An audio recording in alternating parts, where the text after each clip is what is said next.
I'd like to call to order the Board of Education meeting for Monday, May 10th. If everyone would stand to recite the Pledge of Allegiance. I pledge allegiance to the flag of the United States of America and to the republic for which it stands, one nation, under God, indivisible, with liberty and justice for all.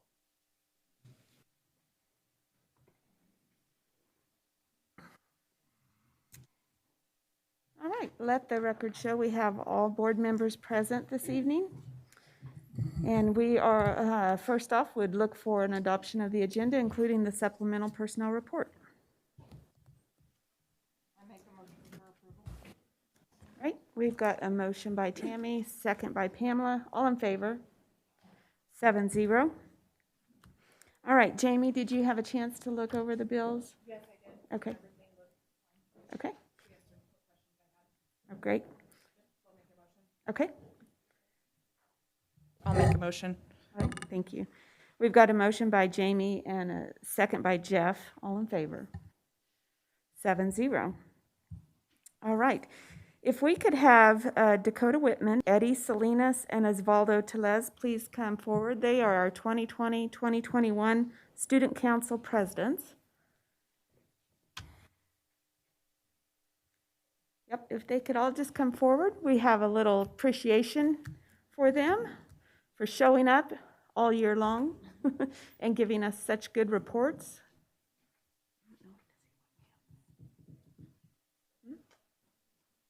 Yeah.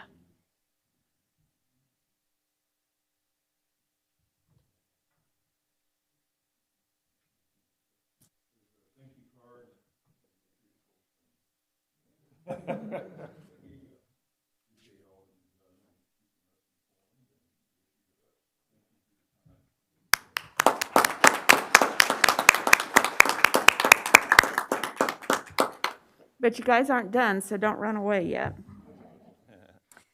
All right, next up, we've got Heidi Perez Valete. She's a fifth grader at Sunnyside Elementary, and she was chosen as the Kansas winner of the 38th Annual Missing Children's Poster Contest.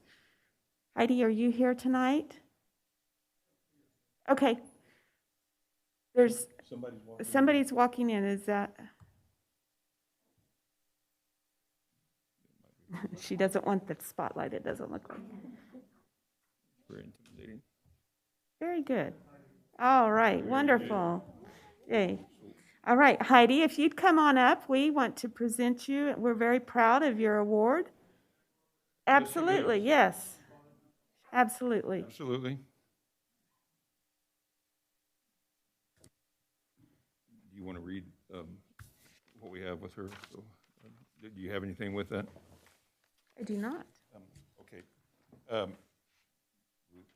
We want to recognize you up here on the stage. And you too. Heidi was the state champion for a poster contest for the state of Kansas for human trafficking, and she's qualified now for a national contest, and just had an outstanding, beautiful poster that was made. It will be on the cover of our school calendar for next year because we're very proud of the work that you've done, and we thank you very much.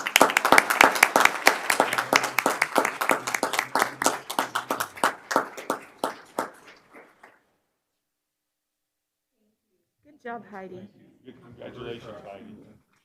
Good luck on the national contest. That's all 50 states. Very good. Thank you. Congratulations. Awesome.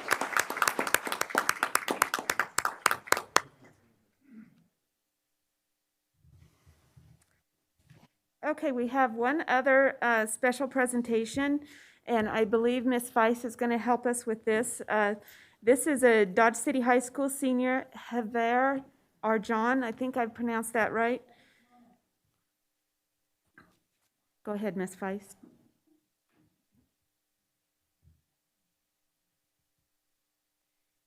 Heather Arjon. I'm going to give you a little bit of background on Heather. He is graduating in 2 weeks in the top 1% of the class of Dodge City High School, class of 2001. He has also been accepted and will. 2021. I'm sorry. Did I say 2000? What did I say? 2001. That would be the year we went to the new high school. Heather, let's not go back that far. I think my brain's a little tired today. My apologies. Class of 2021. How's that, Heather? Better?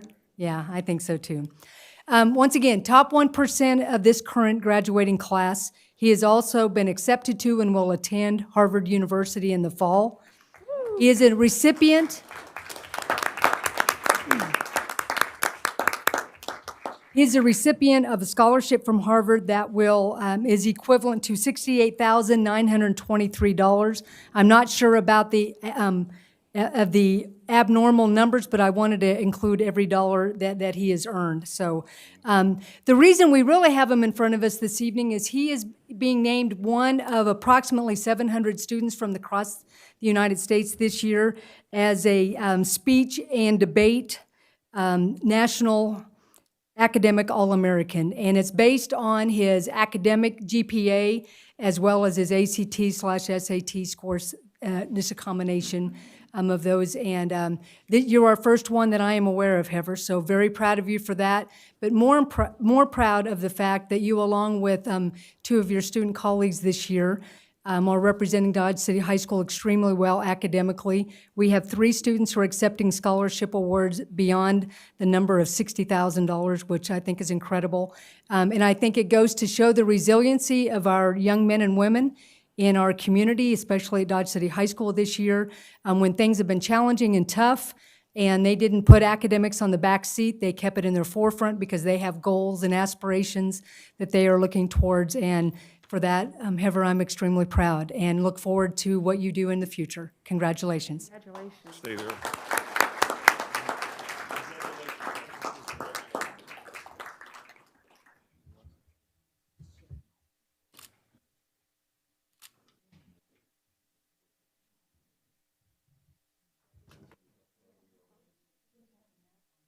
Congratulations. Congratulations, Heather.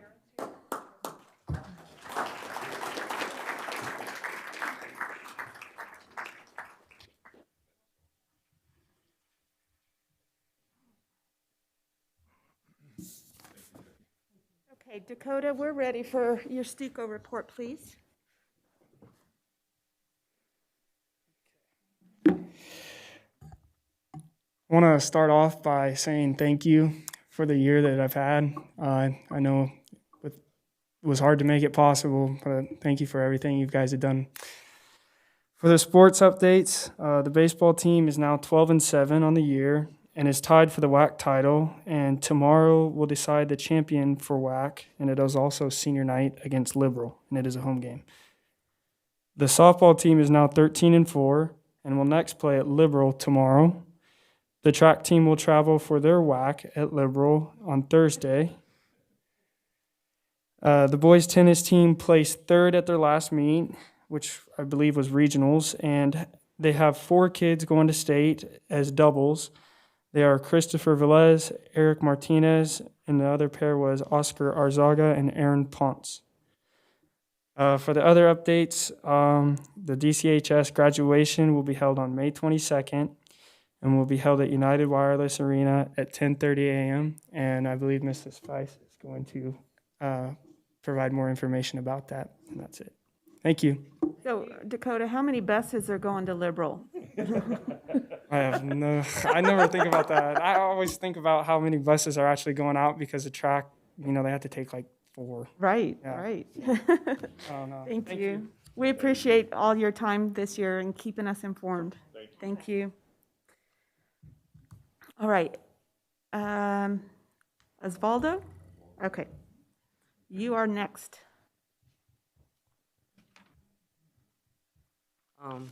Good evening. In words of the 8th graders and people that go to middle school, thank you very much for the middle school, the amazing middle school you guys have built. Thank you for everything you do for the district. DCMS is participating in doing morning announcements where Stuko members participate in reading along with the Pledge of Allegiance every morning. Track season has been awesome. They have been giving it all. Even with the cold, the sunburns, and the dust, they haven't given up because we're the Cardinals.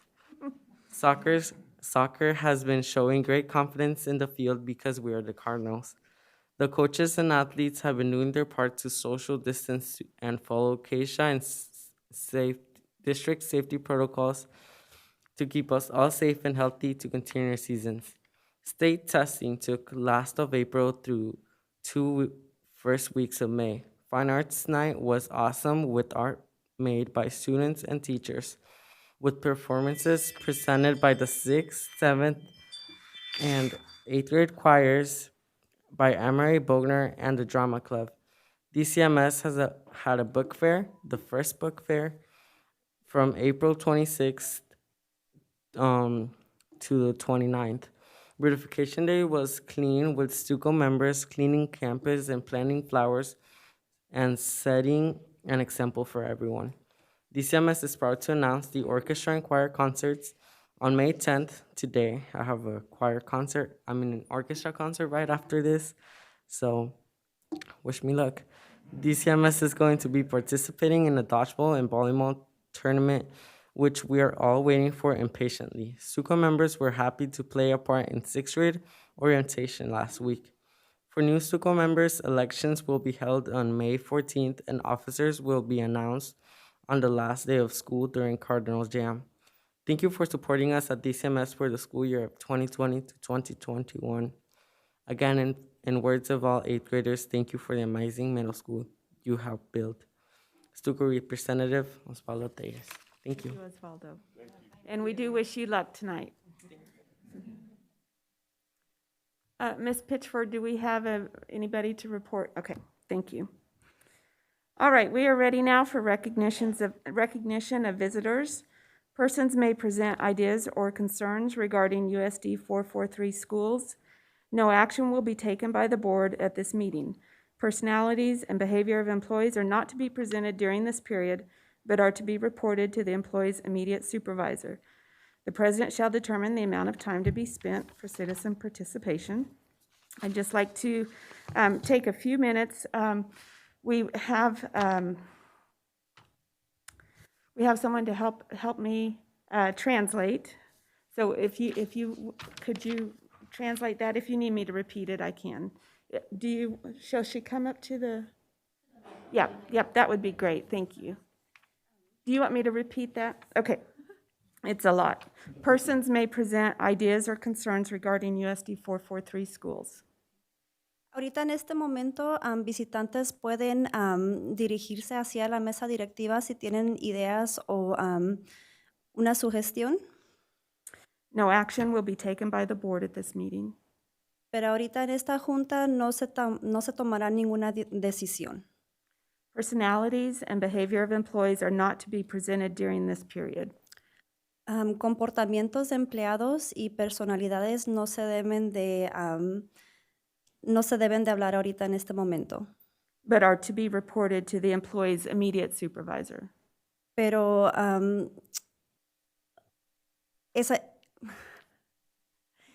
si tienen si gustarían hablar acerca del comportamiento de un empleado, pueden dirigirse al supervisor del empleado. The president shall determine the amount of time to be spent. El presidente de la mesa directiva va a decidir cuánto tiempo pueden tomar para dirigirse hacia la mesa directiva. I am going to impose a time limit of 5 minutes per visitor.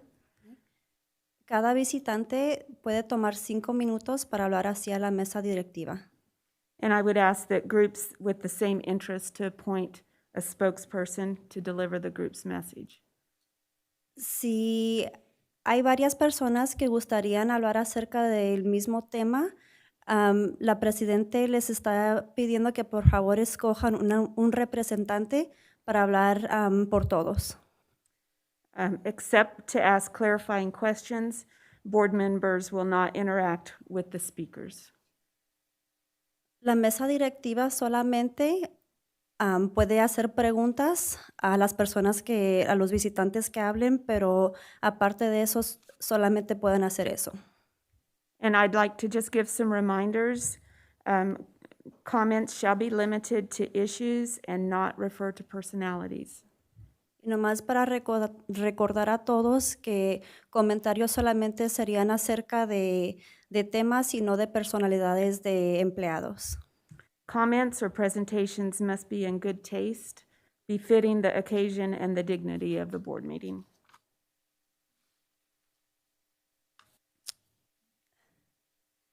Comentarios deben de ser de buena forma. I'm sorry, would you repeat the last part you said? In good taste, befitting the occasion and the dignity of the board meeting. Okay. Y tomar en cuenta la dignidad de la Junta de la Mesa Directiva. If you would like to speak to the board, you may approach the podium at this time. Si hay algún visitante que gustaría dirigirse hacia la mesa directiva, pueden venir ahorita. Thank you, Diane.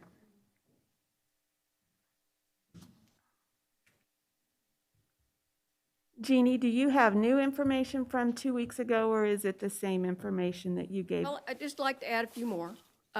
Tracy, thanks for coming to Will Roads. Jeff, doesn't look like the Nortons or the Clevengers or the Schillings. These are my neighbors. This is Will Roads. And I don't want to bring up any old stuff, but I wanted to address the board to the importance of Will Road School. It is a neighborhood school, and I'm not speaking for the group. Many, many years ago, I sat in my church, and I heard my pastor tell the story of Shamgar and the lessons he taught. And so I did. I came out of a doctor's office with no hope, no future, and a child with an autism diagnosis. After that, she was diagnosed with anxiety. So I have a developmental disability and a mental health problem. A few years later, she was diagnosed with post-traumatic stress syndrome. Also, when I sat in that church a long time before he showed up, I learned the value of every child on God's green earth. And I don't think that the board, not only this board, but every board before, and even the one I sat on, has been fair to the kids with mental health diagnosis and not giving them a proper place where they can prosper. Since my daughter's mental health comorbidity diagnosis, I've had to learn a lot, and now I sit on several local, state, and national boards on both autism and mental health. If this move will actually help these kids, I'm 100% for, but I don't think it will, because the building doesn't do anything for them. It's just space. Unless you give them the behavioral help they need, the mental health help they need, the sensory things they need, all of those things. And every child is like a fingerprint. You can't cookie cutter education with them. And if you look throughout history, some of our greatest artists and some of our greatest inventors had a mental health diagnosis. And some of them had an autism diagnosis. One of the most famous right now is Elon Musk. He has Asperger's. So what I would like for you guys to consider is to listen to these folks back here, because they have kids in school. Mine's out of school. And one thing that I want all of you to think about very, very hard. The post-traumatic stress syndrome diagnosis that my daughter got, she got at this school. She was assaulted by a teacher. She was bullied by a teacher. So we spent 2 years in therapy. I sued the district, and I won. Now, you want to talk about your bullying? I talk to parents every day. I don't talk to a lot of superintendents, a few administrators, and a lot of teachers. The biggest problem we have today now, and I will quote Dr. Walt Menninger, is the mental health of our children. The COVID thing, the peer pressure, social media, we're killing our kids, and we need to fix it. And bullying is the worst thing. A few years ago, the Ford County Sheriff's Department, Compass Behavioral Health, Dodge City PD got together and formed the Ford County Suicide Prevention. We've lost a lot of kids and way too many. So I would like for you to look at that. And for your bullying thing, I can't tell you how many parents I've talked to. A lot of those kids had disabilities and they were bullied in this school. That needs to be fixed, and I'm going to quote Ronald Reagan. It needs to stop, and it needs to stop the day before yesterday. Now I'm going to hand it over to my mamas back here, and I'm going to let them talk.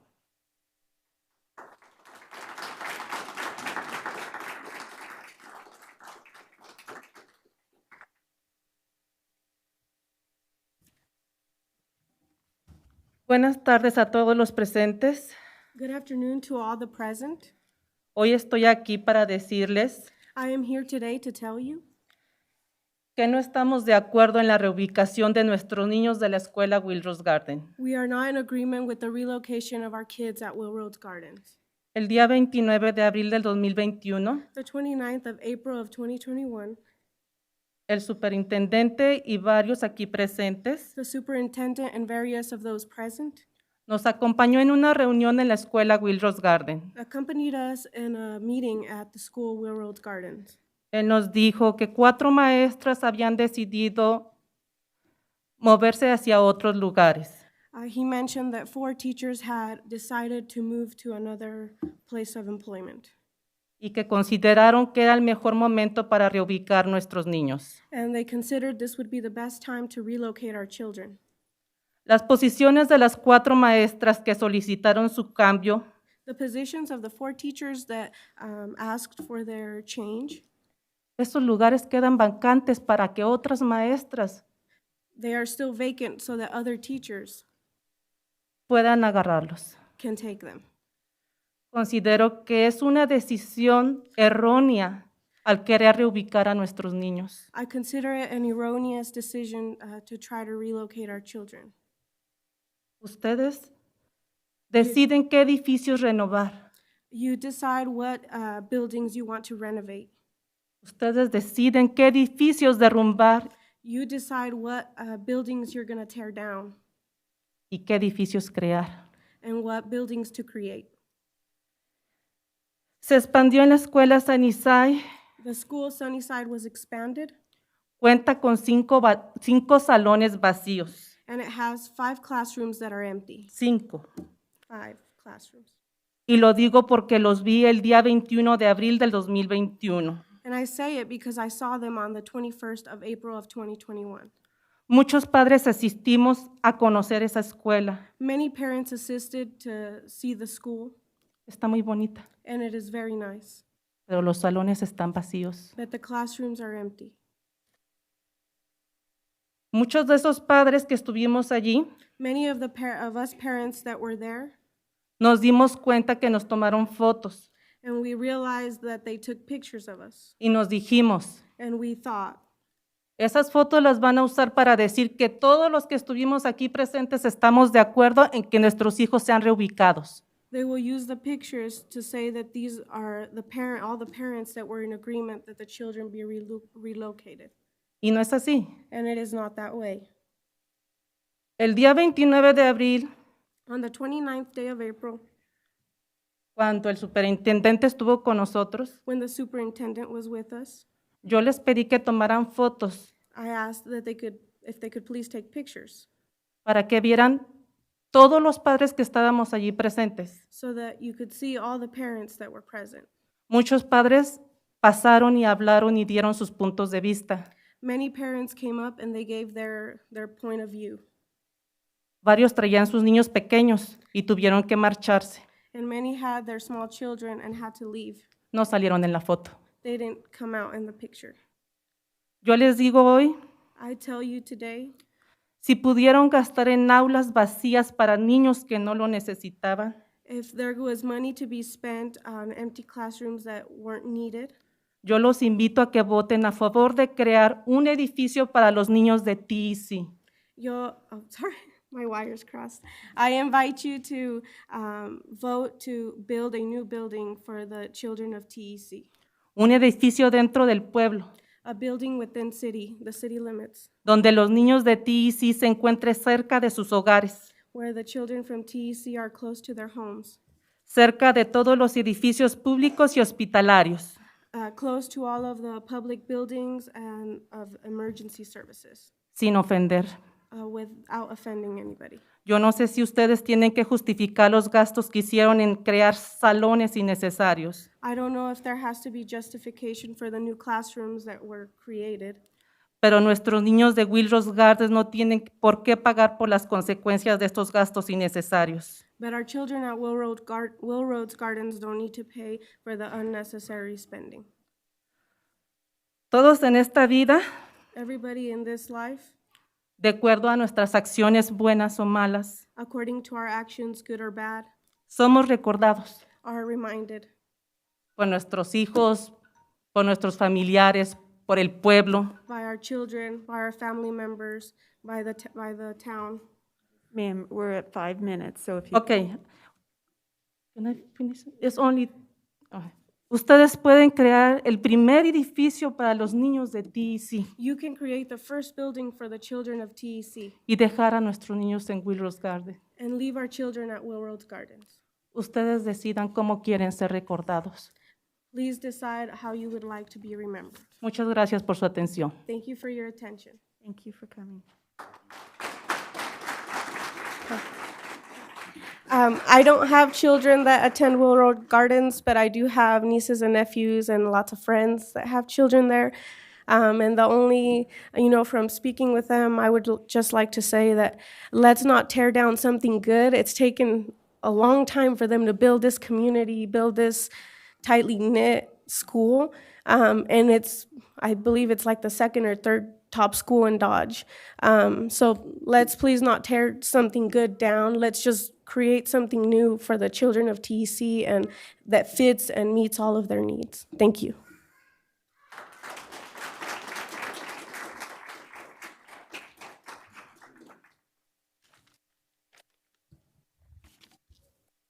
Okay, I'm Sheree Rodriguez.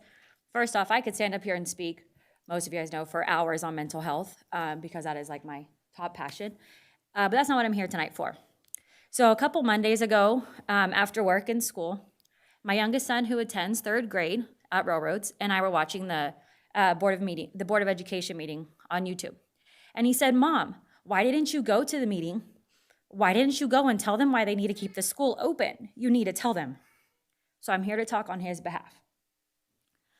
I understand, maybe not fully, but I can understand and acknowledge the want to change or take advantage of certain opportunities that maybe have presented themselves in one way or another regarding repurposing the school. But I'm also here to voice my opinions as to why that shouldn't happen.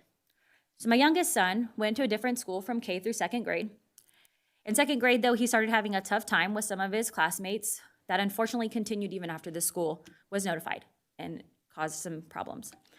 So during the summer, my son, this summer, asked if he could switch schools. We live 3 houses to the west of the church, so super close to the school.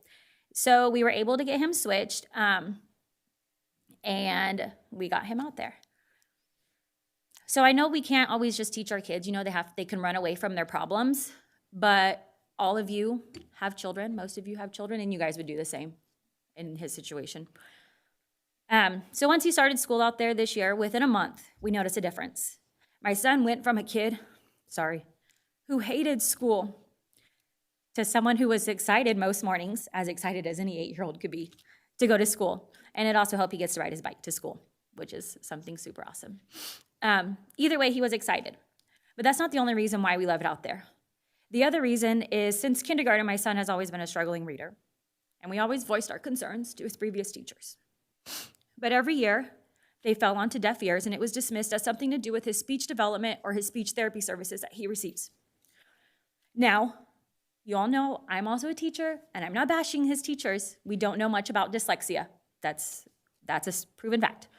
But this year, when we voiced our concerns to his teacher out at Railroads about his struggles with reading, she listened to us, and she helped our son as much as she could through smaller group time and after-school tutoring that she took out of her day, an hour and a half, 3 times a week, to stay and help him. And we noticed a change. This has a lot to do, I believe, with the smaller class sizes and the ability to have smaller groups and one-on-one time. That is not available at the bigger schools. I also need to say that at the community meeting a couple weeks ago, it was brought up about our students being loved no matter what school they attend. And while yes, I know that my student, along with every other student who goes to Railroads, will be loved no matter where they move them, that's not the point.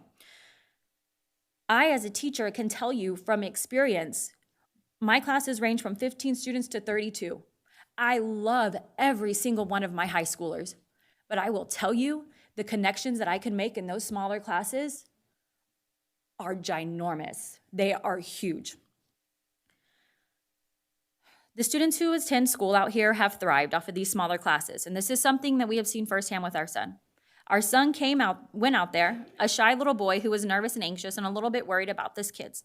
But because of the environment that the amazing staff has worked so hard to cultivate out there, our son is now a confident kid who has grown more than we could ever imagine in a single school year, and he actually loves school, and I'm so grateful for that. The closing, or rather the repurposing of this school would not only affect my son, but all the other 112 families, students, and the staff that live out there or work out there. It would mean the displacement of many who, like my son, have thrived in these smaller settings. It would mean taking away our first choice. The letter we received as parents stated that our students would be transferred to Sunnyside. However, we could put in a transfer request and it would depend on whether or not our first choice had slots available. I'm sorry, but that is not our first choice.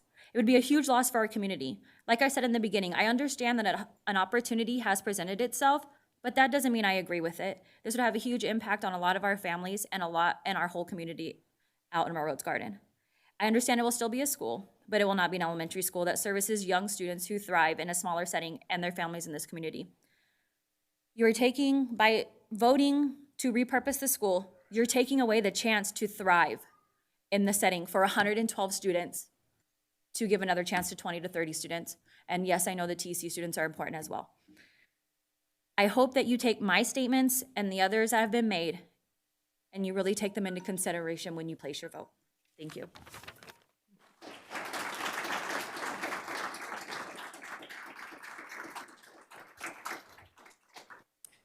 We as a board appreciate the people that have taken the bravery to come forward and speak, and also the ones that have taken the time to come to be present at this meeting tonight.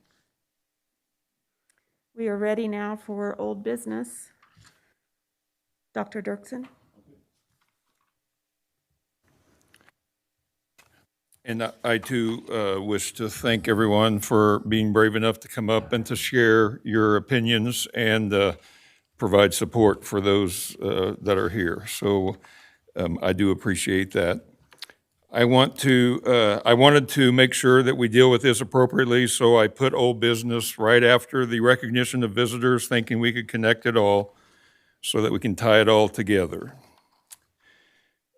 Actually, for the most part, I changed some of the wording just because of the dates and how they changed, but the consideration sheet is very similar to what was presented at the last meeting. And then I provided a few more attachments, which I will go to, and those attachments are a little bit confusing, but they start at 9.1, if you're following along in the documents. And I think it's a teachable moment once again, and I think it's something that's important that we share, and that is how we got here. We got here through a 3-2 vote, which actually served a great purpose because it did give me the opportunity to go to Will Roads and to visit with the community. If you'll look at the third from the bottom paragraph, this came out of the Board's Clerk Handbook 2020, and it very clearly states that 4 votes are required to pass any motion. If only 4 members are present, all 4 must vote in favor of a motion in order to pass. So even if we're doing school business and we're ordering chairs, without 4 votes, you do not have a successful motion. And then on 9.2, I wanted to take this a little further, and I stressed that this is actually Kansas law. It's in the state statutes, which were identified on that other page, but this is the actual statute itself. Toward the bottom of the first paragraph, a majority of the full membership of the board shall constitute a quorum for the purpose of conducting any business. So it just says it in words instead of numbers, but a majority of full membership, 7 members. Every school district in the state of Kansas has 7 members except for one, and that is Leavenworth, and that's because it's federal property. And then there's another sentence there that I want you to know, because this also is a teachable moment, and that is that any member who abstains from voting is counted as having voted against. So if someone was to abstain, that's the same as voting no, and that's important to note. All right, and then in doing my research on page 9.4, I found this, and this really gets to the root of where we're at. It comes out of the 2018 Guide for Boardmanship of KASB, and it outlines the responsibilities of the physical plant. First of all, outlining the board's duties. And the board determines general policies relative to facilities and equipment, including, but not necessarily limited to, providing an adequate physical plant, approving building plans, authorizing all renovation projects, and providing for the operation and care of the physical plant. The superintendent then has duties that he is assigned, and he recommends policy relating to district facilities, and it includes a list here: to analyze the school plant needs, to make reports and specific recommendations to the board, to direct and manage the operation and maintenance of all buildings, and to control the normal use of district property. So I think that clearly outlines my role and the board's role, and the importance that we are always analyzing the needs of the district. I did conduct the community meeting, and while it was difficult, I thought it was valuable. It was a career growth opportunity for me. It was charged with emotions, as I understand, because it is a community. They are facing change. I was able to present the same proposal that I presented to you, and that's why this has all stayed the same. 2 things stood out from my perspective. One was they care very dearly for their community school, and they don't want that to change. That was the message I heard over and over and over. And the other was, not in my backyard. That was even actually said, but it was to a person almost, and I appreciate that. They understand the value of TEC because of the need for our kids to have a proper program. They just didn't want it in Willroads, and I respect that. I understand that, and that's what makes my job difficult. I do have 2 regrets that came from that meeting, and I want to share them publicly. Number 1 is I regret that, unlike the board president, who had some good protocols, I did not set a time limit and should have, because several of the people that talked for a long time, but they needed to talk. And once I started it, I thought it was important that everybody have the same fair chance. And so we did, and we got through every single person that wanted to talk. The other regret I have is more important, and that is that before the night was over, I felt a strong sense that I should have stood up and fought harder, because it turned into a vilification of our students that go to TEC.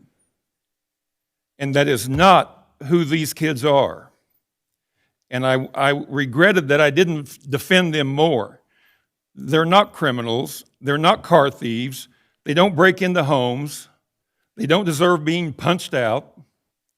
And I should have fought harder, but I was the irritant in the room, and I knew that. I tried to take my role seriously, and that was one of my regrets.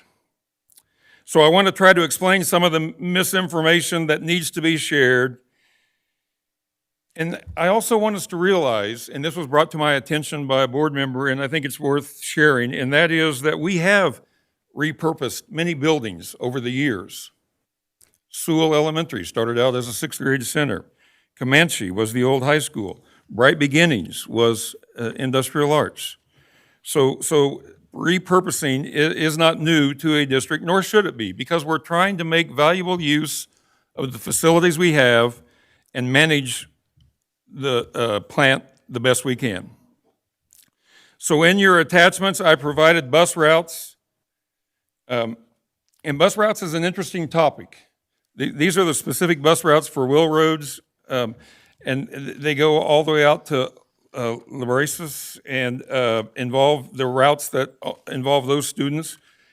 And for the most part, a long route is an hour and a half. Many are shorter.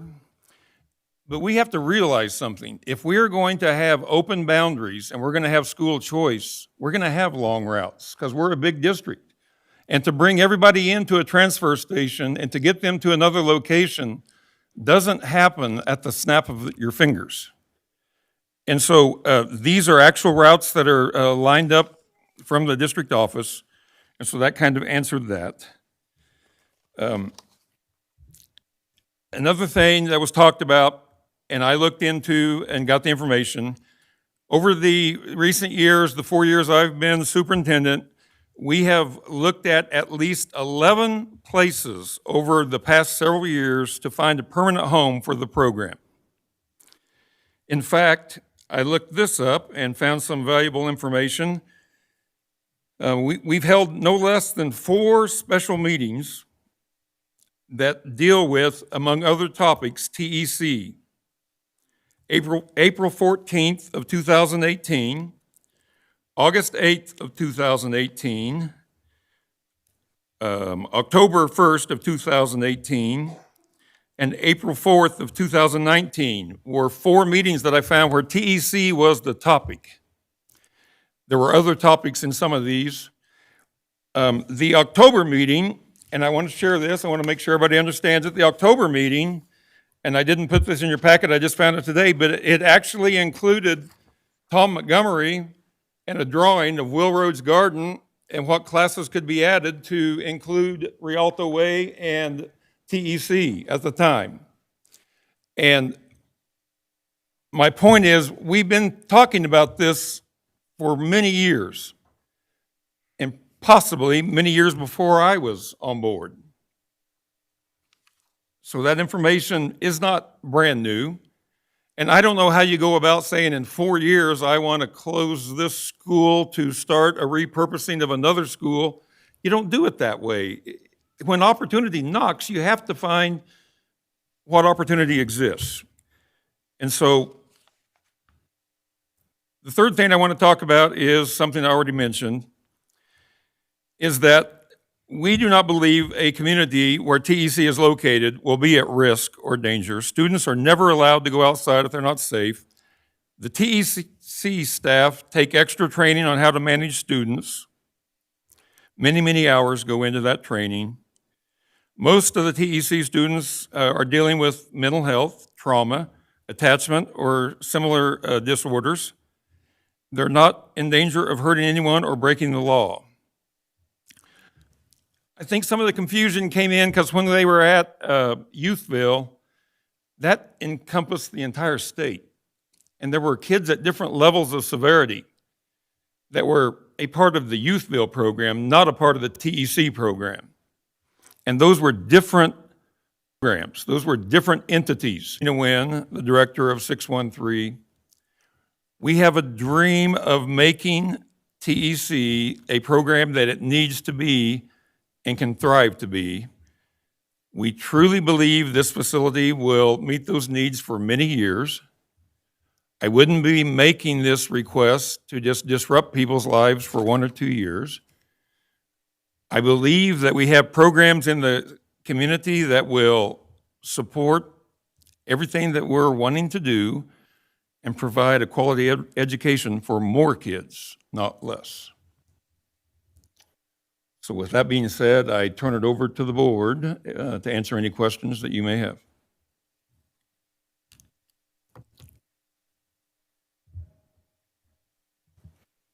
I will say I was able and privileged enough to go to the community meeting. One of the words I would say, it was brutal because it was hard to hear so many people passionate about us not closing Railroad Gardens. There were at times that the statements were misleading and inappropriate, and I agree with Dr. Dirksen. There were a few people that tried to vilify the TEC students, but overwhelmingly, the conversations were about how well their children thrive in that small school and the impact it would make to the community. I guess I'm most upset about, I voted no. There was, at the time, I did not realize that the 3-2 vote would not carry, but I don't think that would have changed my vote. I never, this entire time, was a no vote from the start, because I see a lot of value in all of the things that have been discussed. I just think that, one, I am almost offended that people say if my vote no is an emotional vote. It is not. I feel it is a very disparate impact on that community of Rose Gardens because they have no other school they can walk to. And the spirit of a community is part of being a board member. There are so many valid points on why we should repurpose that building to TEC. And I think a lot of people in this community realize that. But I think the overwhelming impact on the community itself outweighs the business decision, which is a good decision, I have to admit, to repurpose the building.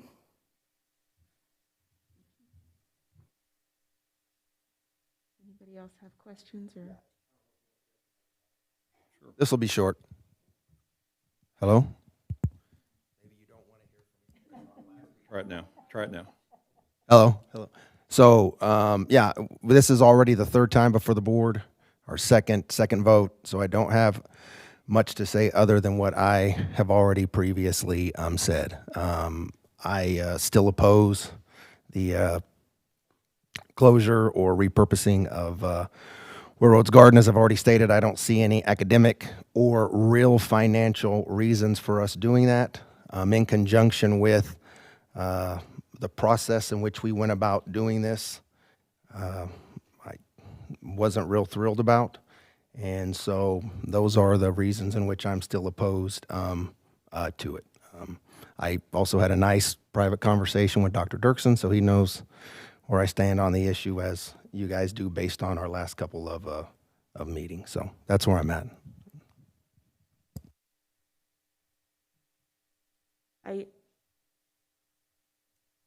I do want to make it clear that regardless of whether the individual board members are voting yes or no, that it is not lost on us what a difficult decision this is, regardless of which way it goes. We understand that it means a lot of change for some people, and regardless, again, of which way we vote, we've not taken the decision lightly. We've looked into it. We've researched it. We've listened to both sides of it. And we each are going to vote the way that our conscience tells us to vote. So, does anybody have any other questions for Dr. Dirksen? No, I would just like to say, change is hard. Change is never easy. I'm from Greensburg, so my school's gone. And so I can identify with how that feels and the memories and all the stuff that goes along with that. When we first moved to town, my kids went to Sunnyside, and then it was magnet schools the next year, and so then you could choose based on if it was art or technology or whatever. And so we moved from Sunnyside, not because of anything other than we wanted technology, to move to Lynn Elementary. And, you know, over the years, I've seen the board, really look at the whole needs of the whole district. And it's not easy making some of those decisions. And we're not, almost everybody that talked to me or emailed all said closing Will Roads. And closing a school looks like Lincoln is what we did. So really, it's like trying to look at the buildings we have and financially looking at that, of how we can best utilize and repurpose to be able to meet all the students' needs. Because every student counts, not just portions of them. And so that's kind of where I've been coming from that business mind. I understand emotionally it's a community, and you want to be able to stay there forever and have all your kids and grandkids go there. So, I mean, I understand the emotional side of it. I'm just trying to think from a business practical side of it, of how it meets the financial needs, plus it meets the students' needs, plus we utilize buildings to the best of our abilities. So that's my piece.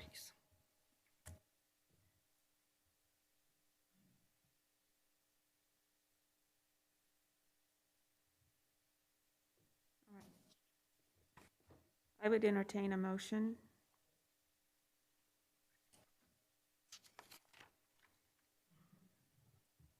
Madam President, I would like to move that we repurpose Will Rhodes Gardens Elementary School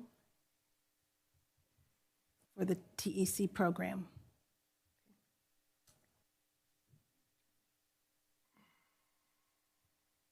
I second.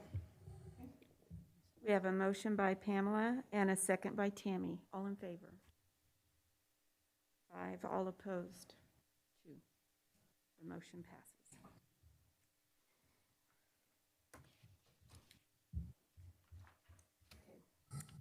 We will move on then to consent agenda.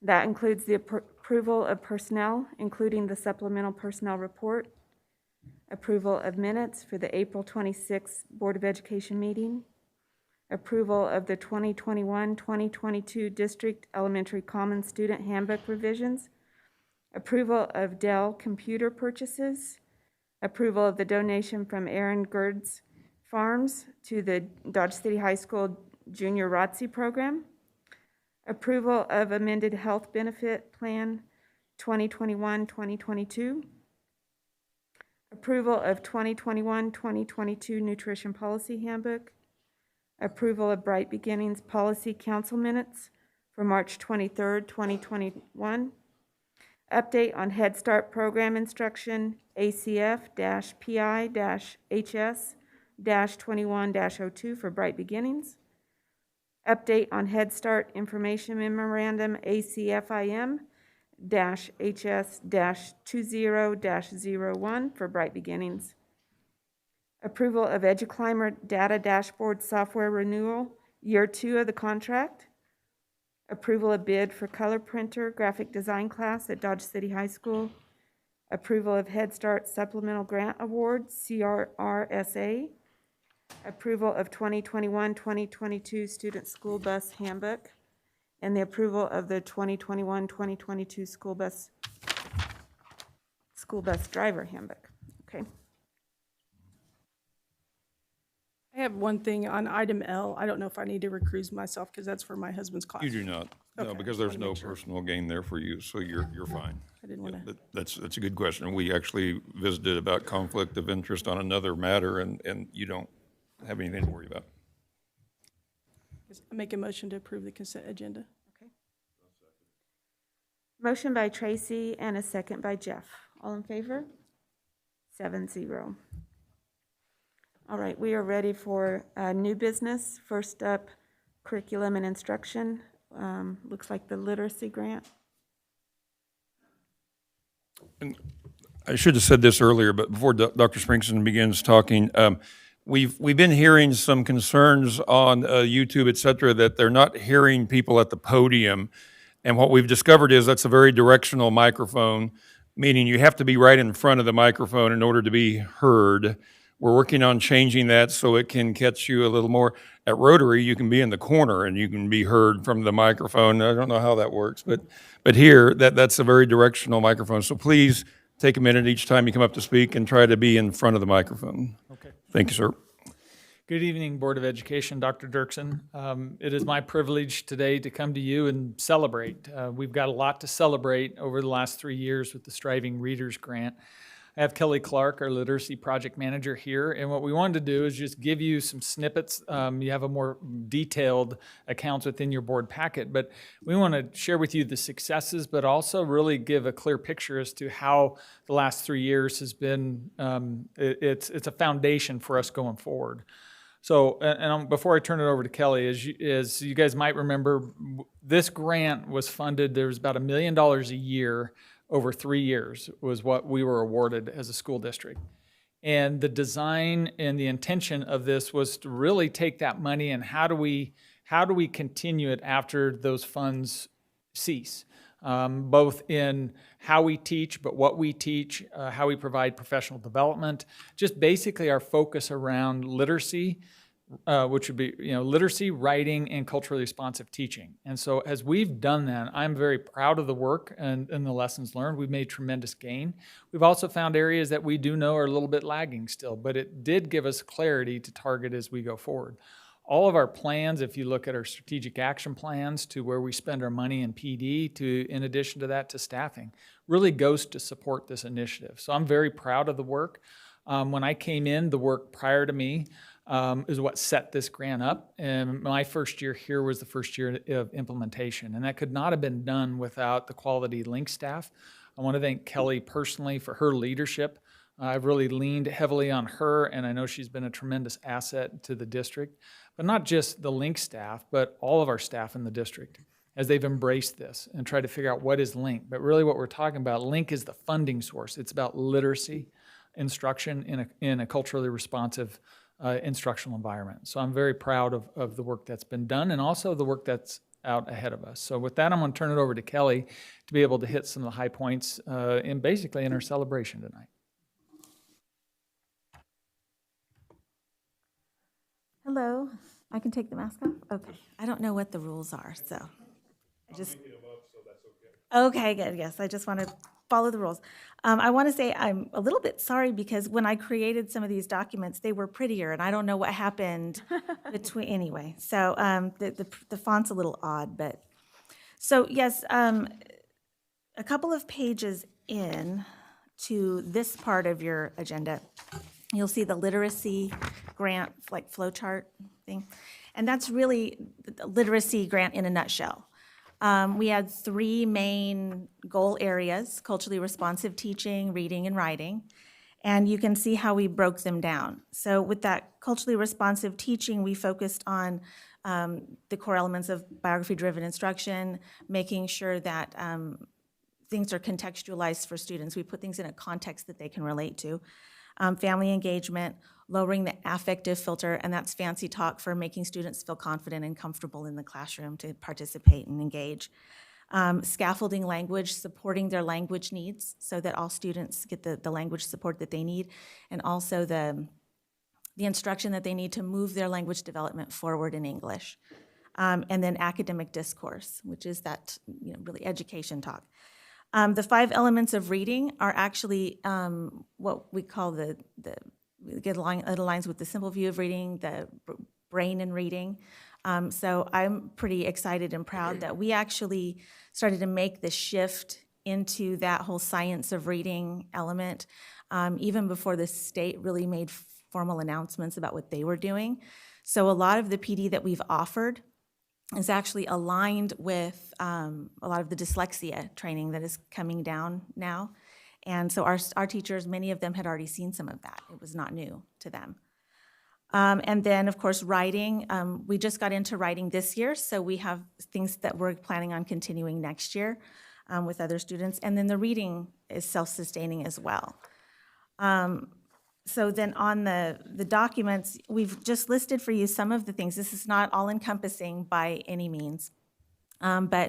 So in the culturally responsive teaching, one of the areas was family engagement, which of course we were hit a little bit hard with and off guard when COVID struck, and that kind of limited with some of the things we could do. But some of our Bright Beginnings paras are being trained here in the next month or so to facilitate, it's called Scholastic Read and Rise. Parents are taught what they can do with their children to prepare them for reading. And it's actually the paras that are going to be trained to do this with families. We're also going to invite community daycares and childcare providers to come and participate in that same kind of training. And they'll leave with the materials that they need to do those events with their families as well. And then, of course, all of our teachers, oh, I'm so sorry. My son needs to clean the cat box is what's happening there. So all of our teachers have participated in this program for culturally responsive teaching. It's not a one and done, it's actually a program. And that's going to continue on as part of our regular professional development. Our new director of ESOL and diversity is picking that up and moving that whole project forward, and I'm excited to see what becomes of that. Let's see. Yes, sir. Mhm. Sure. Just in a nutshell, culturally responsive teaching, we also, one component of that, and it's really big for us, is biography-driven instruction. It's knowing where kids are, where they come from, what's important to them, and what do they value, what background experiences they bring with them. Because all students, sometimes there's this little, and I know what people are saying when they say this, but you'll hear sometimes they don't have any background knowledge. Yes, they do, a lot of it. It's just, is it a direct match for the new learning? And so it's us learning how to help students make connections between what they know and the new learning. That's basically what it is. It's valuing what they bring with them. It's an assets approach. It's not what deficits do they have, what don't they have. It's what do they bring with them, and how can we connect to that so that the learning is meaningful. So in a nutshell, that's culturally responsive teaching. It's knowing where students come from. Did that answer your question? Okay. Absolutely.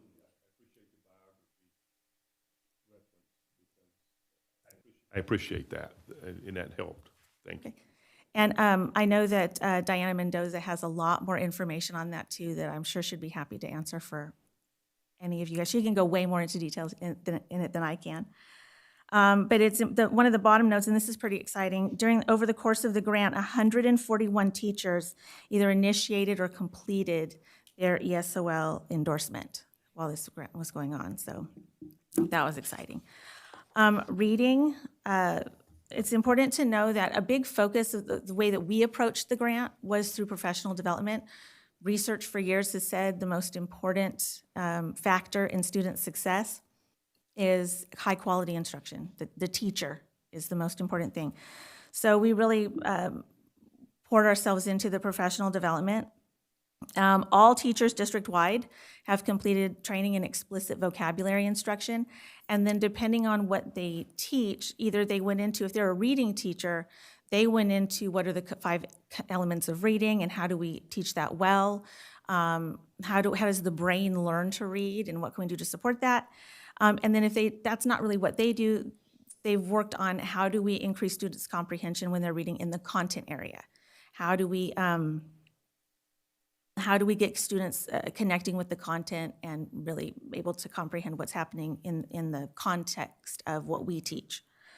It's also really exciting. Letters it's language essentials for teachers of reading and spelling. It is an approved, program's not the right word. It's been approved or accredited by the International Dyslexia Association. We have 4 instructional coaches who are certified facilitators now. They're trainers. And currently, I think, next week, we have our first group of teachers completing the first 4 units. We have almost 50 teachers and administrators getting ready to complete the first half of that training, and then we have a plan in place to finish that next year and offer it again to teachers who want to begin. So we're really excited about that. And then we have our on-demand modules that are available on Teaching Channel Plus that we're really refining and getting them ready to fully roll out next year. And then writing, 3rd through 5th grade, they have completed initial training in writing. We're looking to connect that more to our new curriculum resource. Our K-2 teachers will do more with writing next year, and our content teachers will do more with writing next year. And then we do have some on-demand modules in writing through, it's called Language and Literacy U. Our literacy consultants have created an online repository themselves that we have access to. And so teachers can go in and on demand and keep going with what they want to do. I think that's everything. Did I miss anything? Do you have any questions for? Kelly, you mentioned that the local daycare providers could attend. Is that free of charge to them? Yes. Mm-hmm. Yes, the grant purchased, with the grant funds, we purchased all of the materials necessary and the training, the person from Scholastic to do that training with them.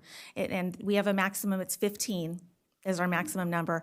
And I've talked a little bit, we've talked a little bit with Lorna Ford to help us kind of navigate, and Sheila Bertelsen, and at Bright Beginnings, we want to make sure that they get credit for doing it because they have their own points that they need to get, and also we're working with them to make sure that they get that as well.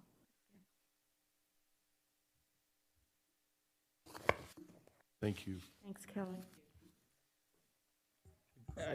Just real quick, I want to say that as we go forward, what you're going to see in the professional development, we were working on that today too, is you will see when it's unveiled, all of these strategies that we talked about will be embedded in our ongoing PD. And so the culturally responsive teaching, the reading, the writing, it's all part of what we have. Our commitment to letters is the science behind reading and the brain research, coupled with the effective instructional practices, and then the resources we purchase. So as you hear these things, you're going to hear it over and over. You're not going to hear the word link anymore, but you're going to hear it about literacy instruction. So again, I want to thank the board for their support for the last really 4 years, the first year writing the grant and then the 3 years implementation. So without that support, we would not be where we are today. So I want to thank you. Thank you. I would like to say that you touted how much this was researched and everything, and I, not that I didn't believe you, but then when you see everything all written down, all the references and the research, it really is, moves you to see what we build upon. It's nothing brand new. We didn't just jump on some bandwagon. It's very thought out, and I appreciate that. All right, looks like we're ready for Mrs. Nedler with the Kisa update. Good evening. Okay, so in your board packet, I shared with you the Kisa measurement report, and you've seen this measurement report the last few years. This one this year has from 2017 to 2021. So we took the last 4 years, and if you remember, we put 1 and 2 together. So it's a 5-year cycle, but we condensed it. So we took the last 4 years and we put it into that report. In there, it has the 2 pieces that we measure for each of our goal, the relationship goal, focusing on self-efficacy, and then the leadership goal, which brought about our district strategic plan. The state board also has their 5 outcomes that we have to measure that's also listed on that measurement report. And those state board outcomes are social emotional factors, individual plan of study, high school graduation, post-secondary success, civic and social engagement. So this accreditation process is a whole lot more than just 2 goals. It's the whole big gamut of everything we do in school, and then how well do we do it, and how well do we pay attention to what we're doing. So that's the measurement report.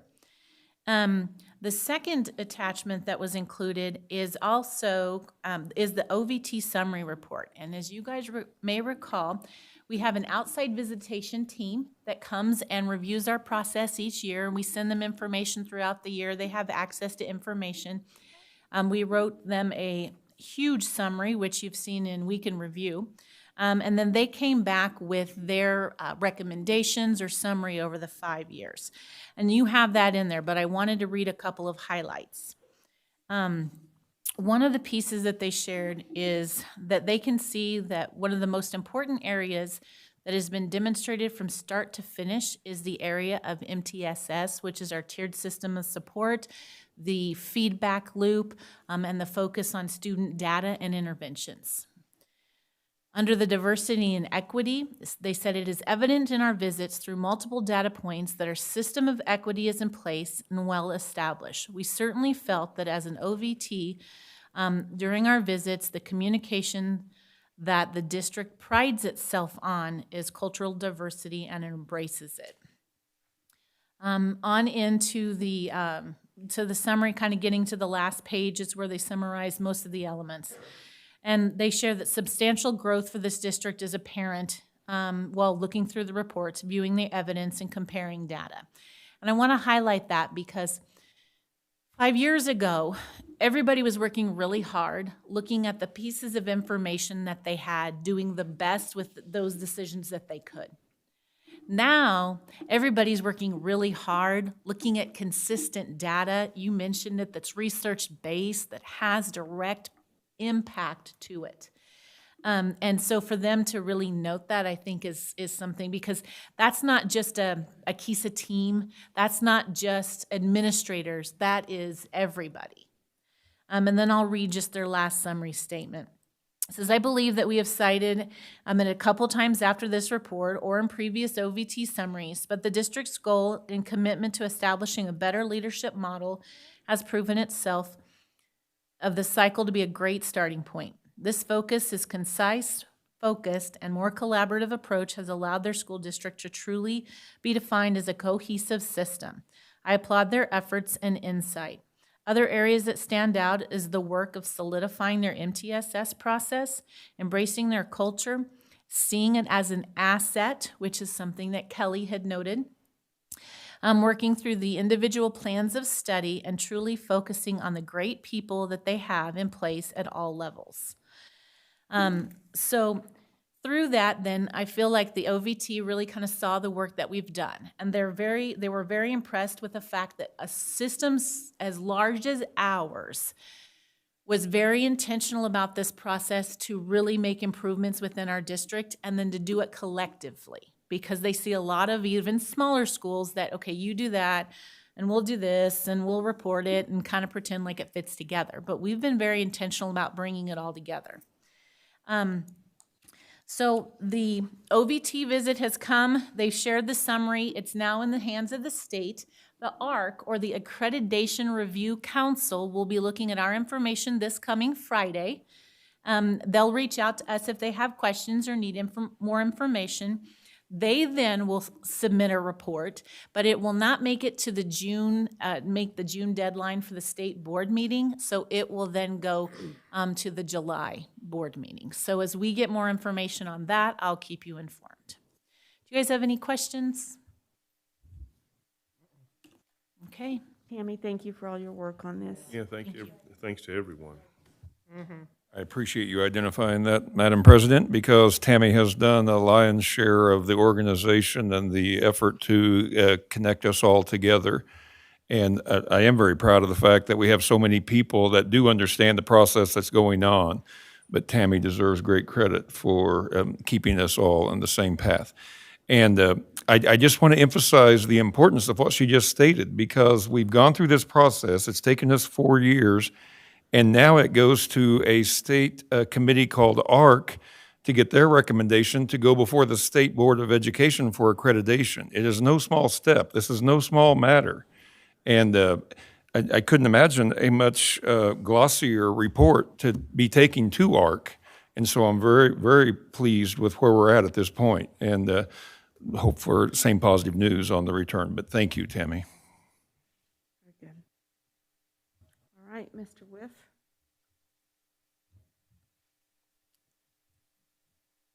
Good evening, board members, Mr. Superintendent. 2 items today. The first one is E-rate category funding for network upgrades. Remember, E-rate category 2, we apply for equipment that puts wireless into the classrooms, and we get 85% reimbursement. I'm proud to say this year we were wave 1 out of maybe 500 waves they do. So we were early this year getting this approval. And in E-rate, the 5-year cycle has just started.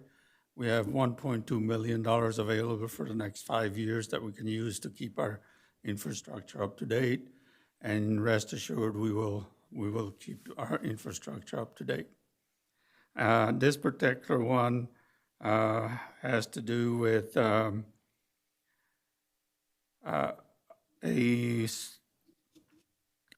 I don't know how many, about 293 access points, and it's all written up. I didn't put it down here, I don't think. 293 access points, and you can see we're cycling out the oldest ones that don't upgrade anymore and are not secure anymore and don't take the latest software anymore.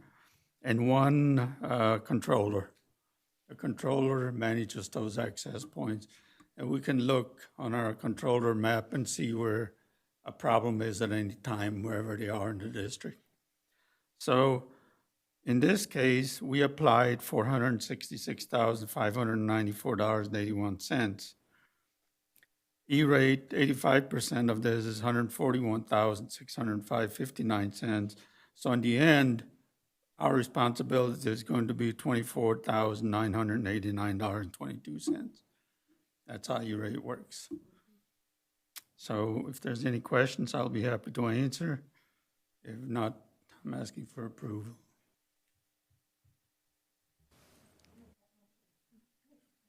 That's a good deal, isn't it?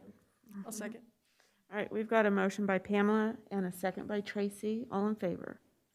7-0. Pretty good investment. Thank you very much. Now, the next one is, if you look at the subject on page 218, it says 6 letters there, 6 words. I just want you to focus on the last 3, threat defense system. We, in other words, we are proactive in securing and keeping our network secure. You see on the news every day what's going on. We don't want to be reactive to something like that. We want to be proactive to something like that. And I believe we're pretty much top of the line with doing this. So this particular device, or the 2 devices, will allow us to do 2 things. Take better control of what we allow in the district when teachers click on stuff, and it'll also increase our bandwidth, which we just recently decided to do because we're running a little short at times, and it's causing a little bit of problem. So we increased from 3 gigs to 5 gigs, which is more than, hopefully more than enough for a few years.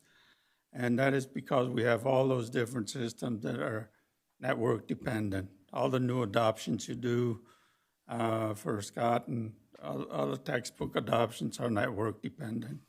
So it takes a little bit more to get things done. So with that, if you look at the paragraph, 3rd paragraph under current consideration, what we would like to add is the malware and URL licenses. That's our increased protection that we're talking about. And basically, the engineer is saying this is going to put us to the top of the line, and it's utilizing all the things that Cisco has to protect the network. That's what we're talking about here. So more protection and increased bandwidth is the bottom line. And we call that threat defense system. Questions? No? Anybody have questions? Okay, I'll make a motion for approval. All right, motion by Tammy and a second by Jamie. All in favor? Thank you very much. Thank you, Ray. All right, Mr. Turner, you're up. Good evening. At the April 12th board meeting, I came to you to approve a behavior coach and a para position to also support teachers throughout the district. After putting more thought into it, what I'd like to come to you tonight with is changing that para to a second behavior coach and using Title IV money, which is, student support and academic enrichment, to cover the difference in cost between the para and the behavior coach. I was talking to a lot of people, and I think to truly, as Ray said, stay proactive. There's a lot of need out there, and these positions can really help teachers develop interventions, build interventions to help their kids, and I think this is the best way to go. So I'm asking for approval to change that para to a second coach using the difference with Title IV funding. And we have plenty of Yeah. funding in that Title IV. That's always kind of one of those that you have, and you're like, where do you go with it? And this is a perfect opportunity to use that to support all our teachers and kids. So, Matt, if you could staff the perfect, I would say, situation in the area that you're talking about, what would that look like? I mean, well, I could see, with the needs of our kids, the amount of teachers we bring in, you could possibly put a coach at every building that's working with teachers. Right now we're looking to put one at the elementary, one at the secondary, then with all the support of Brian and Leah on the mental health side, going out and working with them too. But I think just really helping develop those interventions that, are research-based, but also easy to insert, where teachers can just use them and empower them to become really knowledgeable in them as well. So. right. Well, as it was said from that podium today, what Dr. Miniger said was that I've read that statement, that our children's mental health is you know, really in peril, you know, and so, you know, you don't like to have to add anything, a behavioral coach. But I see in our current situation with 7,000 children that I can see the need for it. So I would make the motion to approve the behavioral coach and do what we can. Okay, we have a motion by Jeff, second by Pamela. All in favor? 7-0. Thank you. And I'm going to bolt to my daughter's softball game. All right, So. well, we wish her luck too tonight. That quote is a valuable quote, but it wasn't about Dodge City alone. It was about the United States. And the fact that we're doing something proactive, like we just talked about, shows that we are trying to reach out and meet the needs to the best of our abilities. So I think that's a positive for our district and a step in the right direction. And good use of those funds rather than just getting to the end of the year and trying to figure out how to spend those dollars. So this is purposeful intent. Right. Agreed. All right. Mr. Barker, you're up. Yeah, I'm back in front of you asking for a new position. I would like to kind of give you some background on this. In my staff, we presently have three secretaries and one clerk. I'm not counting the secretarial staff that support us at Sunnyside, but we have at least one that pretty much manages our business down there. The reason I'm asking for this position is, there's multiple reasons. We as a program or a series of programs have expanded over the last 3 or 4 years past or into new places and also additional staff and additional student slots. And the biggest challenge that I've found since I've been here has been managing both personnel and purchasing. We're very blessed because Head Start gives us advantages and resources to make purchases to support kids that need things in the classroom, but also things that are needed at home for our home-based services. And that's an enormous amount of material and supplies. We're currently managing personnel and that purchasing and distribution and tracking with my secretary and clerk in the front office there. They both have other tasks they're responsible for doing, primary tasks.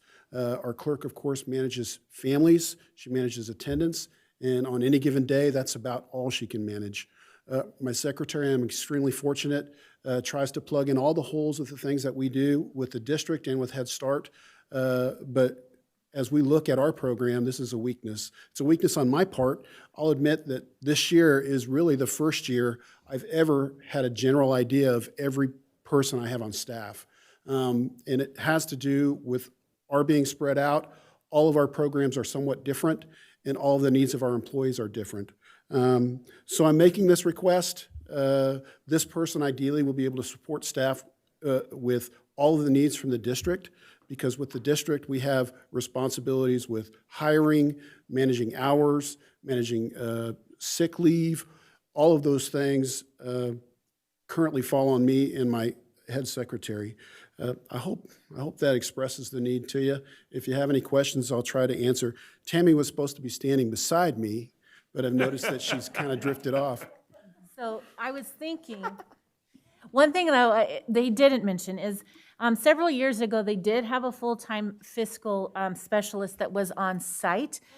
She's now handling all the major grant things and the fiscal pieces remotely or off-site, but a lot of those tasks, such as the purchasing and the those pieces were just spread out amongst other people. So, okay.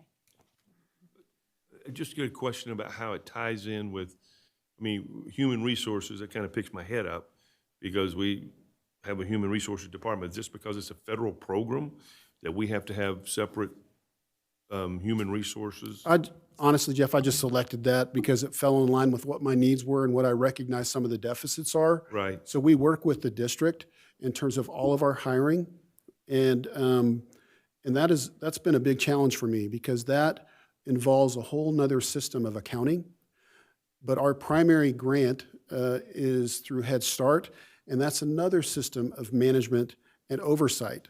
So within the last 2.5 years, I've learned some of the documentation that we're responsible for. The secretary has pieced with me together some of the things that we miss. If you talk to Hammer or Chris Smith, they'll probably be very generous about it, but we make multiple errors because we are hiring staff across 4 different buildings, and we have turnover. So that's why I chose that. And hopefully that person would be able to work and coordinate better with USD 443, because right now it's up to me. And Head Start does have some extra duties or some documentation and responsibility of data entry on staff that we don't have in the district.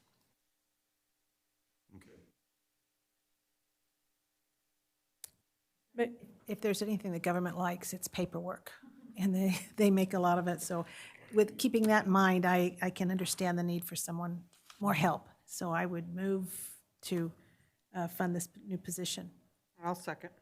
Tracy, did you have a question or a comment? nope, it was a race to make the motion. I Okay, think. all right. All right, we've got a motion by Pamela and a second by Tammy then. All in favor? 7-0. Thank you. Thank you. All right, and Dr. Springston or Brandon, we've got approval of the letters, training material.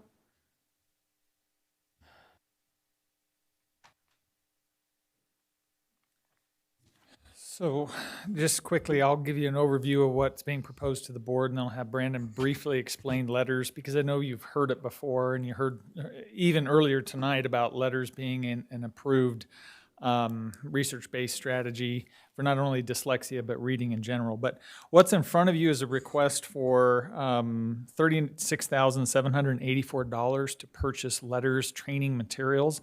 That would encompass 100 training manuals for units 1 through 4 and 60 manuals for 5 through 8.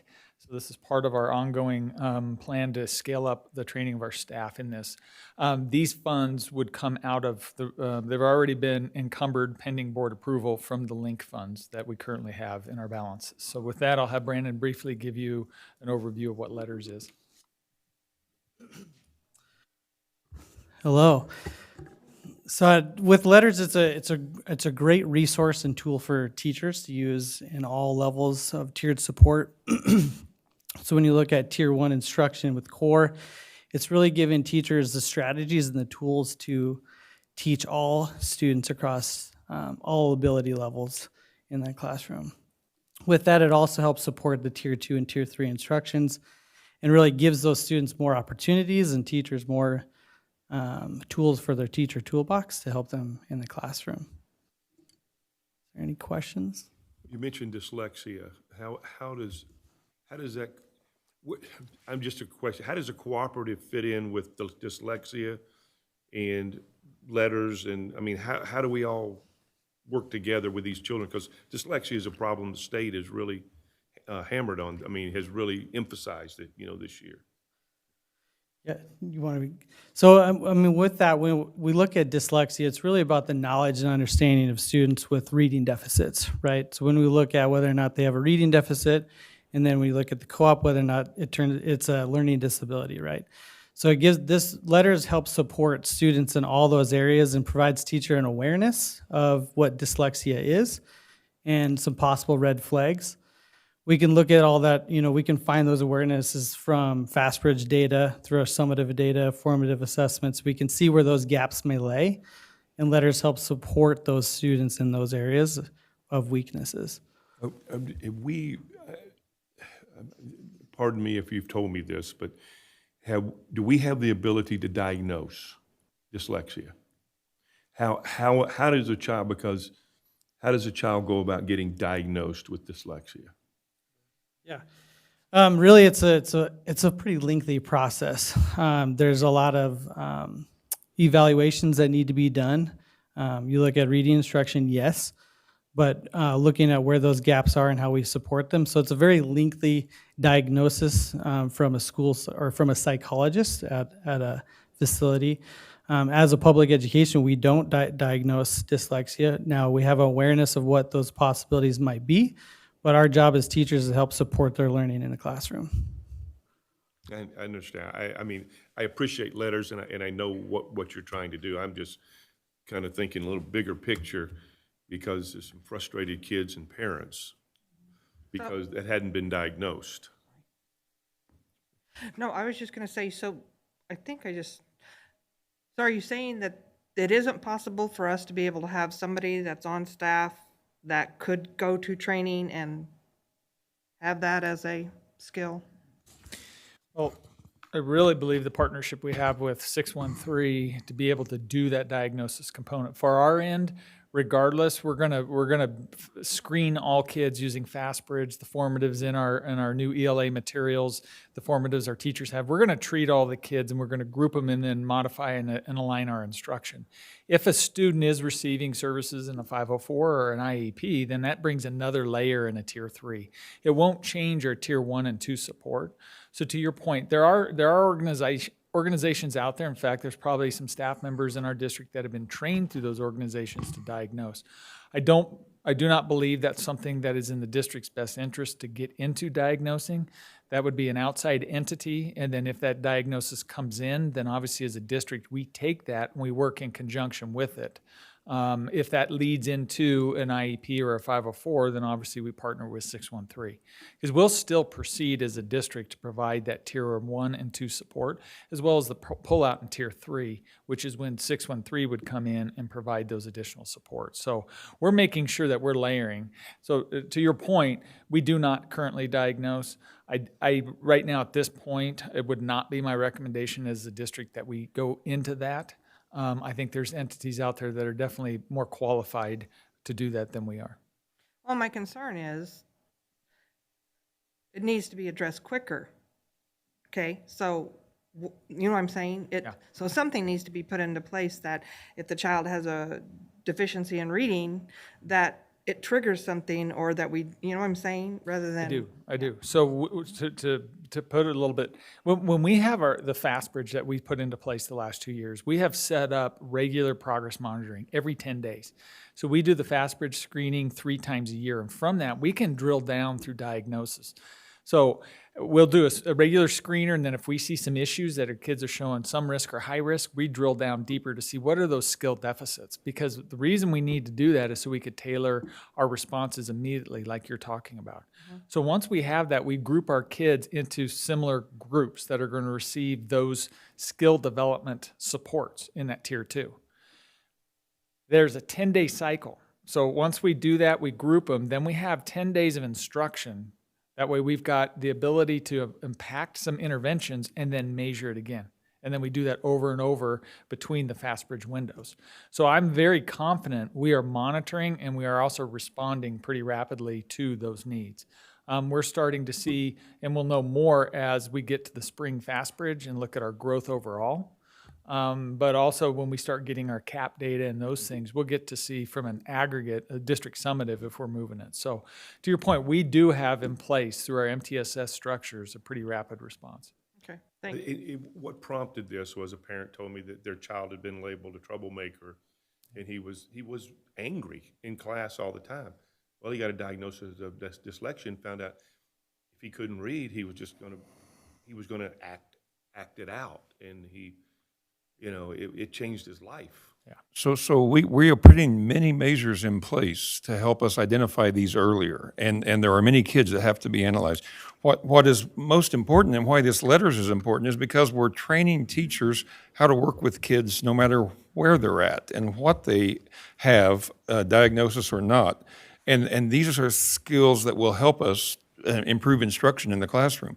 And we're monitoring it on a regular basis, the 10-day cycle he's talking about. And the best example I can give, I shared it at Admin Council. The state is receiving, as you know, those ESSER funds, and there's a huge amount of money. A 10% set aside for the state is being used across the nation, and states have to decide how they're going to spend that money. And our commissioner was talking on one of the weekly conference Zooms that he holds for all superintendents across the state on how they're thinking about spending it. And they want a uniform districts across the state commitment to FastBridge. Hammer was with me, and I looked at Hammer and I said, we do that. And they said, then with the extra money, we're going to look into the possibility of purchasing letters. I said, we're doing that. And then, I mean, so I hope you understand, we are cutting edge. We are doing things in this district that the State Department says every district across the state should be doing. It gives me goosebumps to be able to say that to you. But I mean, I want us to be proud of what we're accomplishing. And yes, there are kids that are angry, and then they find out they have dyslexia. But my guess is we've known for a while that we're trying to figure something out. But now with this monitoring, we can do it on a regular basis, and it'll be very helpful. And then the MTSS that we put in place feeds right into that. So we're right on target. Oh, sorry. No, go ahead. I just want to say, I have no doubt that all of you guys are ahead of the game and all of that. But when you're talking, you know, to a parent that coming in and they have this child here that's, you know, struggling with reading and they don't know what's going on, everything you said, I mean, it's just going to go, I'm just saying it's more than 10 feet over my head of what you're all saying. How do we go and reach that parent to make sure that if they can't go get the diagnosis or whatever, do we have a clear action plan for that parent and that kid that they don't get lost, you know? Because, I mean, just to go get in, you know, sometimes you have to get referred into these psychologists and, you know, the speech therapist. I mean, they're not hard, they're hard to get into. I know my kid has a stutter, and just to be able to get him into somewhere it's hard.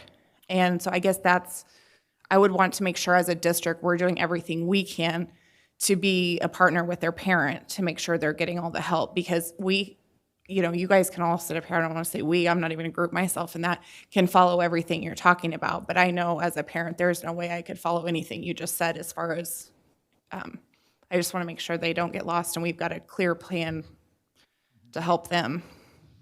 Yeah, to answer your question, yes, and could it always be clearer? You bet. I mean, to your point, Mr. Hires,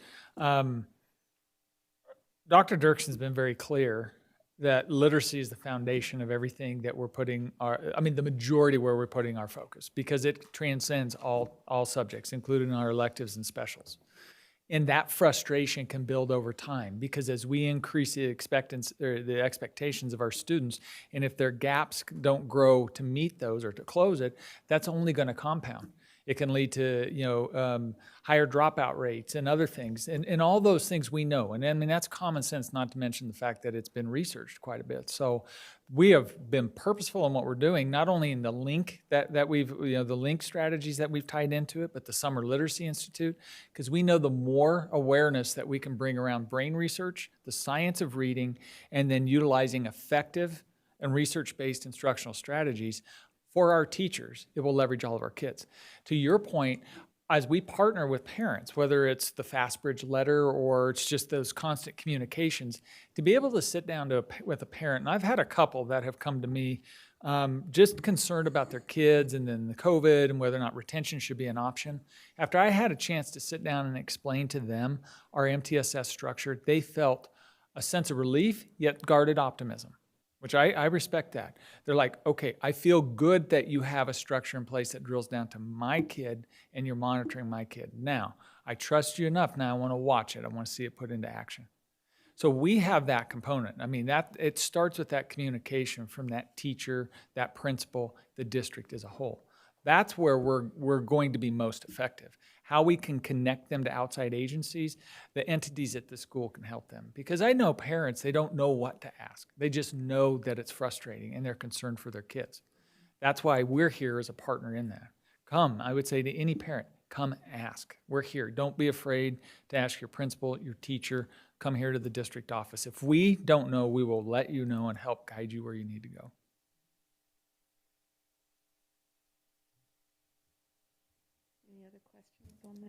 I think maybe in the future, I mean, I know we had a practice 4th grade math lesson once that I failed tremendously, but if you could give it, like in a future meeting, like an example of the letters and how it's being implemented, probably give some more context to us. But And by the way, we really like hearing from teachers. yeah. I know. Yeah, because we kind of talk. We didn't keep it down. Yeah. That's where the rubber meets the road. If you want, we could set up a FastBridge too. We could run everybody through FastBridge. No? We don't need to highlight. Okay, we'll skip that piece. Hey, Scott, I have one more simple question, I think. And you probably said it and I missed it. So let's say there is a student that a teacher is thinking dyslexia could be a possibility. What's next step? So I think it comes back to the process of what we're looking at with the data. So what is the data telling us, and how do we drive instruction with that piece of it? How do we support their learning through that piece? What is the potential weakness, and what are their strengths? How we use their strengths to teach their weaknesses. So it's really going back through our process, going back through all the different layers of reading instruction, and really teaching them very explicitly, either whole group, small group instruction, and providing them a lot of layers of repetitions to help support their learning through that piece. Okay, so I understand on our end how we would try to deal with that in the class. I guess I didn't make my question clear. So I like more for like what Jamie's saying, to give a referral to the parent, or is there somebody then that they could go and get tested with? Does special ed provide that? I mean, you know what I'm saying? I guess I'm just saying, what's next step?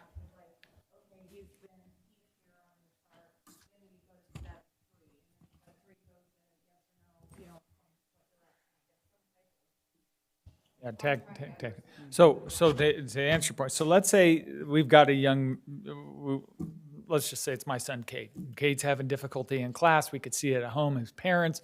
He doesn't like reading. You can see it when he's reading. Maybe you can tell, there's some issues there in sounding things out and so as parents, we start monitoring this, and we can see that mounting frustration.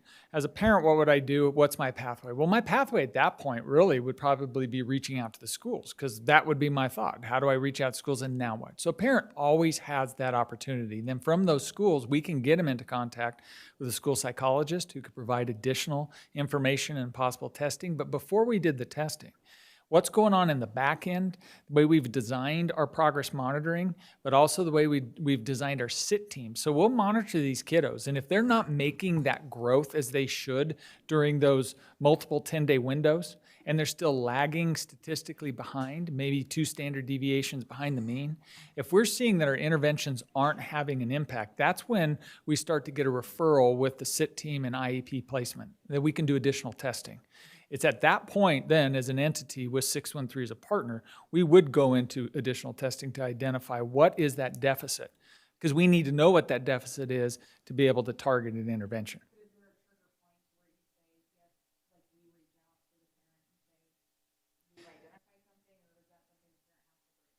So the parent could bring it, but we would as a district too, if we got to that point in the SIT, we would, as part of our referral for that SIT team, would be to bring that parent in and sit down and go over that information before any final decision was made, because parents would be our partner in that case. If that did transcend into an IEP, then obviously the federal laws give rights through IDEA to parents as part of a team member, and so all those rights would be explained to the parents. So they would be brought in when we saw enough of a consistency of lagging student results that we would initiate that process. Those are the back end fail safes. The front end is a parent. Obviously, we want them to come in anytime they have concerns and talk with their teacher and their building principal. I do want to add that I don't believe teachers, when they see a student that is having difficulties, immediately think dyslexia. I mean, there's a lot more to it than just that. That's not our go-to diagnosis.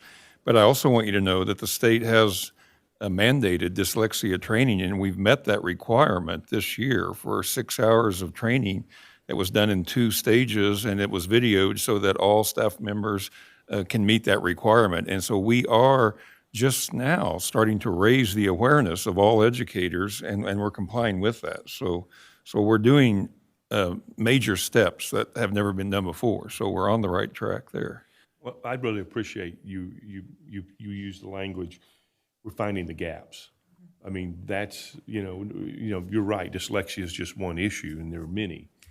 But I think this program and the Fast Bridge and I think we find those gaps. The quicker we find those gaps, the quicker we can close them. So tomorrow at cabinet, I'll bring up this topic. We have Trina Wynn is in cabinet. We'll look at it so I can get a better response either through Dr. Dirksen or we can review it at an upcoming board meeting, as well as from that, how do we communicate out to our parents as well. So I'll make sure that we follow up on those points. Thank you. I appreciate you guys staying with us and talking, because I've gained a lot of knowledge through this. So, and I'm glad that you chipped in and said that. It's good to know that we're moving forward and recognizing that and doing some things. So thank you. You're welcome. Thank you. I do need. I'll make a. Oh, make a motion. I make a motion. Up here, sorry. Yeah, good job. Now sit down. Not done yet. All right, Tracy made a motion. And I can second. All right, Tammy's a second. All in favor? 7-0. Thank you so much, gentlemen. All right, Carrie.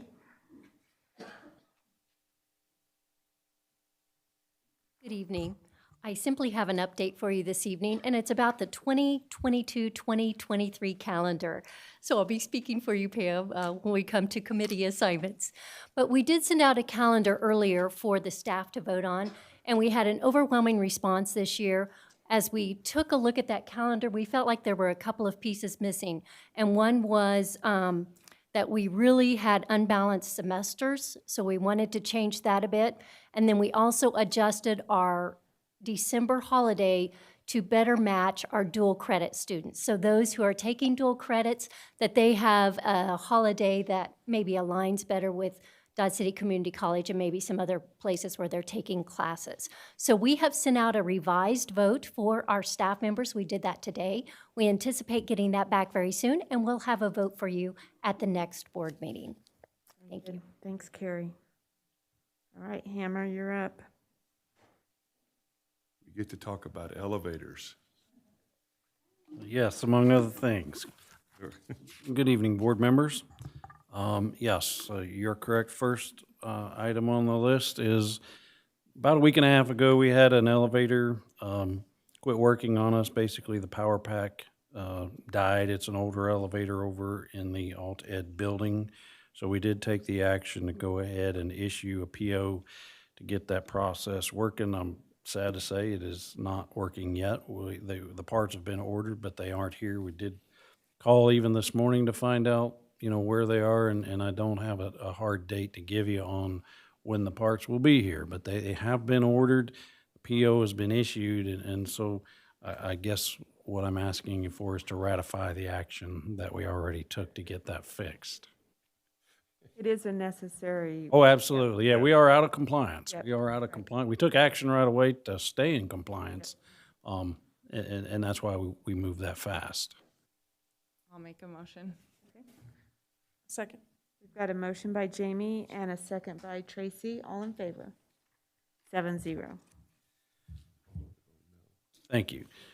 The next couple items deal again with projects that were discussed on our capital outlay committee a few months ago. And I hate to piecemeal this out to you like this, but on some of these, we've had to go out and get bids. There's still some items that I'm going to present in the future that I don't have ready tonight for Miller Elementary. We're waiting on some engineering work, on some tonnage for some HVAC units and some roof repairs. So I'm trying to be timely on these and bring them to you as I get all the information available rather than just dump it all on you at once. And so that's why it seems like it's taken so long, but it's taken a little while to get some of this information. So the rest of these items, I'll go over them one by one, but they were on the Capital Outlay Committee.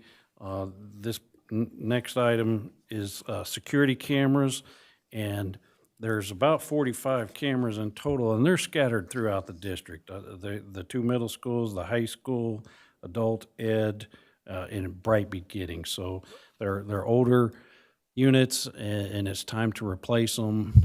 We have two different models that we're getting, but the total is $23,133.50. And rather than just order them a little at a time, and I didn't want to try to stay under the 20,000. That's what it comes to. I just felt like I needed to come before you and do it that way. So this is for cameras that we're replacing. I think there might be 3 new ones over at the Alt Ed building, but most of them are replacing older units. A second. Okay, we've got a motion by Tammy and a second by Jeff. All in favor? 7-0. Thank you. Next on the list is, again, this was discussed, and this is netting to keep pigeons out of Central Elementary School. It's about $22,000. Well, the netting is $22,000, and that was on the capital outlay list. I will say there is another $4,500 here for the installation and the cleanup that was not discussed on the capital outlay or during the capital outlay committee last meeting. But I'm not sure what to say. Taking care of pigeons is expensive. It's a hefty price. And I do want to add that I did check into this because I did have a question brought to me today, and we do have this netting at Comanche, and we've seemingly had some success with it. And we have a serious problem at Central, and it needs to be dealt with, and this was the remedy that we're seeking. So we anticipate the same success. There was a question, the question that was brought to me had to do with some netting around town that has basically caught the darn things in the net, and then you, instead of having the problem down on the floor, you have the dead ones up high. But according to Chris Meyer, I checked, we don't have that problem with this product. And Make a motion to approve? I was on the tourism task force, and we spent half of every meeting for 3 years talking about pigeons downtown. Yeah, so. Motion by Tracy. Second. Second by Jeff. All in favor? 7-0. And lastly, there are 2 walk-in cooler freezer units. These again were on the list. One of them is at Sewell, and one of them is at Sunnyside. And I just want to make sure I'm clear. These are old units, 25, 30 years old. So the one at Sunnyside has nothing to do with your previous decision to repurpose Will Roads. This was already on the list long before anything else came up. So I just want to make sure you understand that. These were put out for bid. One of them comes in at $34,000, almost $35,000, and the other one is almost $40,000. So together they're $74,930 for the 2 units. We wanted to get these on order so that we could get them installed over the summertime. I make a motion for approval. All right, we've got a motion by Tammy and a second by Jamie. All in favor? 7-0. Thank you very much. Thanks, Hammer. I have a question, if it's all right. I know capital outlay has been meeting. Are there a lot of projects on capital outlay that are old or not? Well, so are let we me pretty up to be date? clear on that. It's not like we're meeting a lot. Everything that I've brought to you these last 2 or 3 months, they were discussed at our last meeting, which was middle of February. Right, So it's not like we meet monthly. We've decided to meet quarterly. So just to clarify that. And you're asking, are some of those? Do we have them from way back, or are we pretty much caught up with our capital outlay projects? That probably depends on whose list you look at. And I didn't mean to be sarcastic. So there, for example, I think, so there are some, the they're on the list, they just might not be in the exact order that everybody wants them in terms of priority. So it's a 5-year list, so some things are pushed out. In playgrounds is a good example. I'm sure everybody would rather have their playground this summer. Well, Beeson is this summer, and now I'm gonna get put on the spot. I don't remember who's next summer, but I think it's Northwest. But tunnels around Northwest, that's probably been on there for a while. It's on this list, so it's not in the schedule. So we took a few things off of the list, like the parking lot over at Comanche. That was taken off of that list. So that's a fair question, and I guess I don't want to be inaccurate. We've cleaned it up a lot, and we've made a lot of progress, but what I can't tell you is that in someone's mind, there was a promise made however many years ago that we were going to get this. The list is out there for everybody to see and review, and they've had a chance to look at it and challenge it, and we still have items that are brought up that, oh, I forgot about this, let's get that on the list. So we are trying to make it a living document that at least stays current. That's important. Absolutely. So I've been on the capital outlay committee for off and on. And so it used to be we met once a year. And they had a A, B, and C list. And so then we would all talk about it and vote on it. But then we may not get an update, so we didn't really ever always know sometimes what was completed. So then I asked, I don't know, a question one time, and it was like 5 and 6 and 7 year things that had not been accomplished or completed. But it's been really good because Hammer came in and looked at that. Tracy, you correct me or add anything. And it's been really nice because he came up with the idea for a 5-year plan and for us to look at the needs over the next 5 years. And then the nice thing was that is he has a nice, easy list to look at that says it's in the works or it's being completed or, you know, expected to start and that kind of thing. So do you agree, Tracy, it's been a lot easier and easier to keep up with? So, and I think all the principals that come to that, they kind of like the system too. Would you guys, yeah? Yes. So I'm seeing a lot of nods out there. So I think it's been, I mean, really helpful in going forward, so. Thank you. Okay, we are ready for Board of Education member district responsibilities. Park and Rec Advisory Board, Jamie or Tracy, do we? Yeah, there was one on the 20th, and then there's one tomorrow. It was more updates on the pool. If you haven't been by, it's full of water, and they're getting it ready for the year.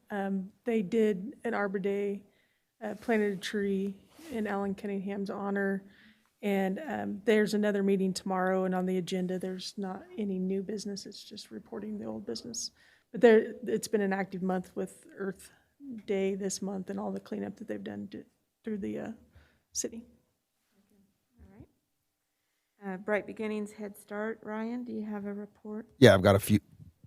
Hang in there, I think she's working on you. Hello? Try it now. So, yeah, I've got a few notes here. So the summer school slots are filled up. They'll be serving over 50-plus students. The home visits, they were in school, right? AC, okay, so yeah. He sent me the note that says that, but I'm just confirming, yeah. So the home visits were in school, and those were all completed. They don't have a percentage yet of how many attended, but they're expecting really high turnout attendance. And then also something that AC sent me a few notes that they've mentioned in several of our policy council meetings, and I don't know if he wants to speak to this at all, but they have designed a summer academy for staff that's going to align with district literacy and training, but of course it'll be built to support early learning needs. So, you want to mention anything about that?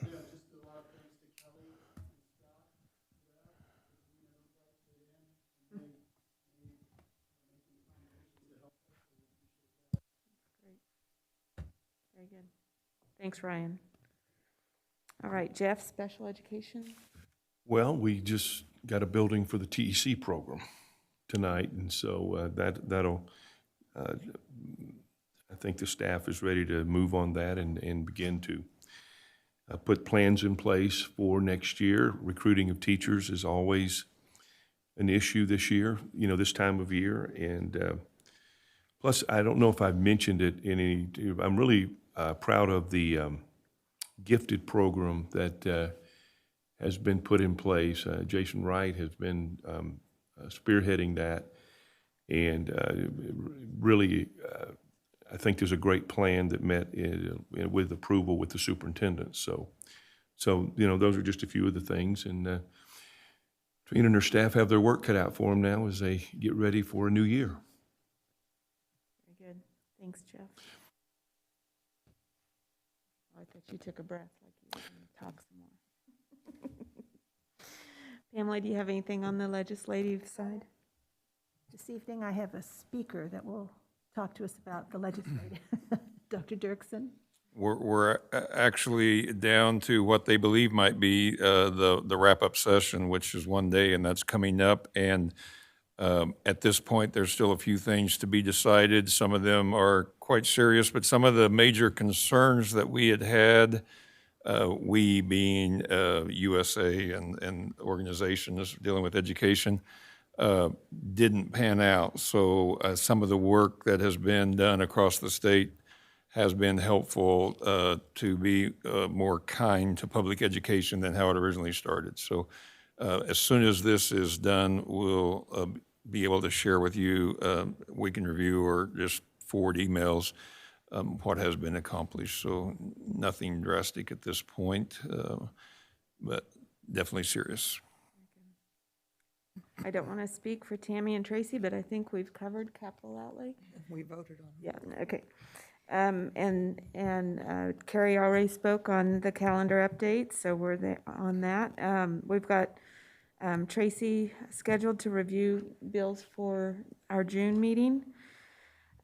We do have Dodge City High School commencement at United Wireless Arena at 10:30, and I would ask Ms. Weiss if she would come up. She's got some instructions and some guidance for the board for that. Back to 2021 now, so we're Awesome. The first thing probably that I need to know, and I don't need to know this evening, but I need to know who will all be in attendance at graduation so I have the appropriate number of seats on the stage. I try real hard not to have an empty one there. So would it be appropriate if we had them communicate with Deb Longton? Yes. Okay. Would it be okay if would you be able to let her know by the end of this week? By Friday? Does that sound okay? Can we tell you now? Well, yeah, how about I'm going to assume you're going to be there unless you tell me you're not. Will that work? And then you can let Deb know by the end of the week if you're not. Okay. Will that work? Mm-hmm. Okay. Everybody will have to have a wristband just like we were in July when you come into the building. So however many numbers we need to get to you, I will make sure that's taken care of. We will hand out the wristbands to the graduates the morning of graduation practice. But I will get those wristbands to you guys prior to that time, okay? We will do the same thing we've done in the past, not going to change, something that's worked well. So we will meet at 10:15 on the northeast side of the arena, which would be on the east side of the backstage where we will enter. Remember, you guys will lead the graduates out again and march them into the arena. We will have it set up per the COVID restrictions as we did in July as well, so the seating for the graduates will consume the entire floor area of the arena, so there won't be any public seating behind. Each graduate, as I said earlier, will have 4 wristbands that they can give to parents, friends, whomever they would like to. So there will be limited capacity, obviously, in the arena.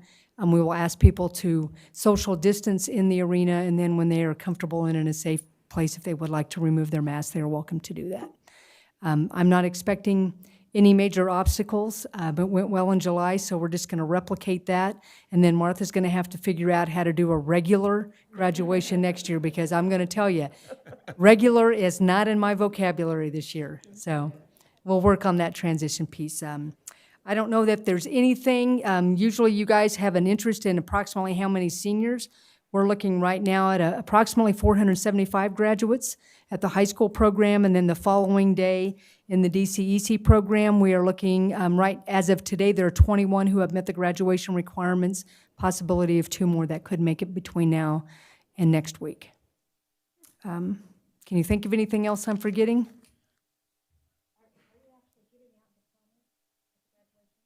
Are you actually giving out the diplomas? We will do it the same way, Pamela, that we did in July.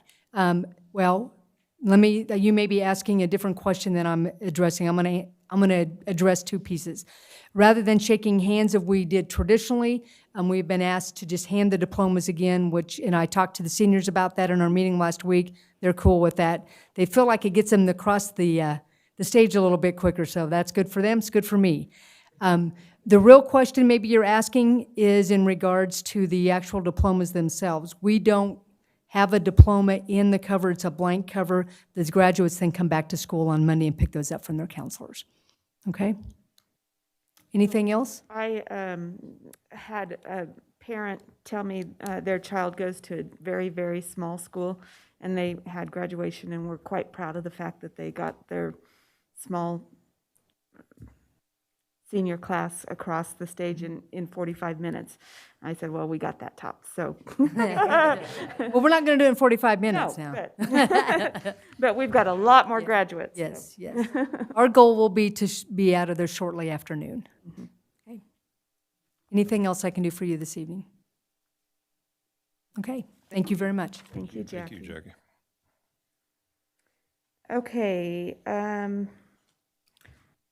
we have announcements. I already started on that. May 23rd, after the Saturday high school commencement, May 23rd, we will have the Dodge City Education Center Adult Diploma Program graduation ceremony at Dodge City High School Auditorium at 2 o'clock. May 26th is the last day of pre-K through 11 classes. May 27th is the teacher workday and the last day of the 2020-2021 teacher contract. We will not have a second board meeting in May. June 5th is the Kansas Teachers Hall of Fame induction ceremony over here at the Civic Center at 2 o'clock. And then June 14th is our Board of Education meeting at 6 o'clock. We are actually going to see about starting that an hour early, correct, Dr. Dirksen? I shared this with Lisa this morning. I would like to start the June meeting at 5 p.m. at Memorial Stadium. I would like to give everyone an update of what has been accomplished so far and what vision we see moving forward. And so we'd have to make a public notice and do all the right steps. And the public, of course, is invited.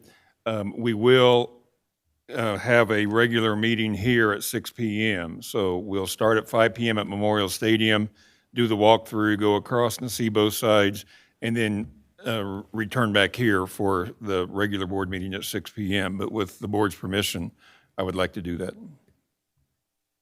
I think it's a great idea, yeah. Our second board meeting for the month of June will be on June 28th at noon here in the boardroom. Additional information. Yeah, thank you, Madam President. There are two items I want to make sure that are listed in this announcement and kind of end on a high note, I believe.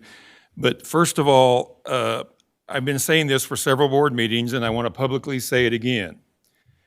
The plan is that we make it through the end of this school year, and then we will phase into our operation plan, allowing masks and protocols to be optional.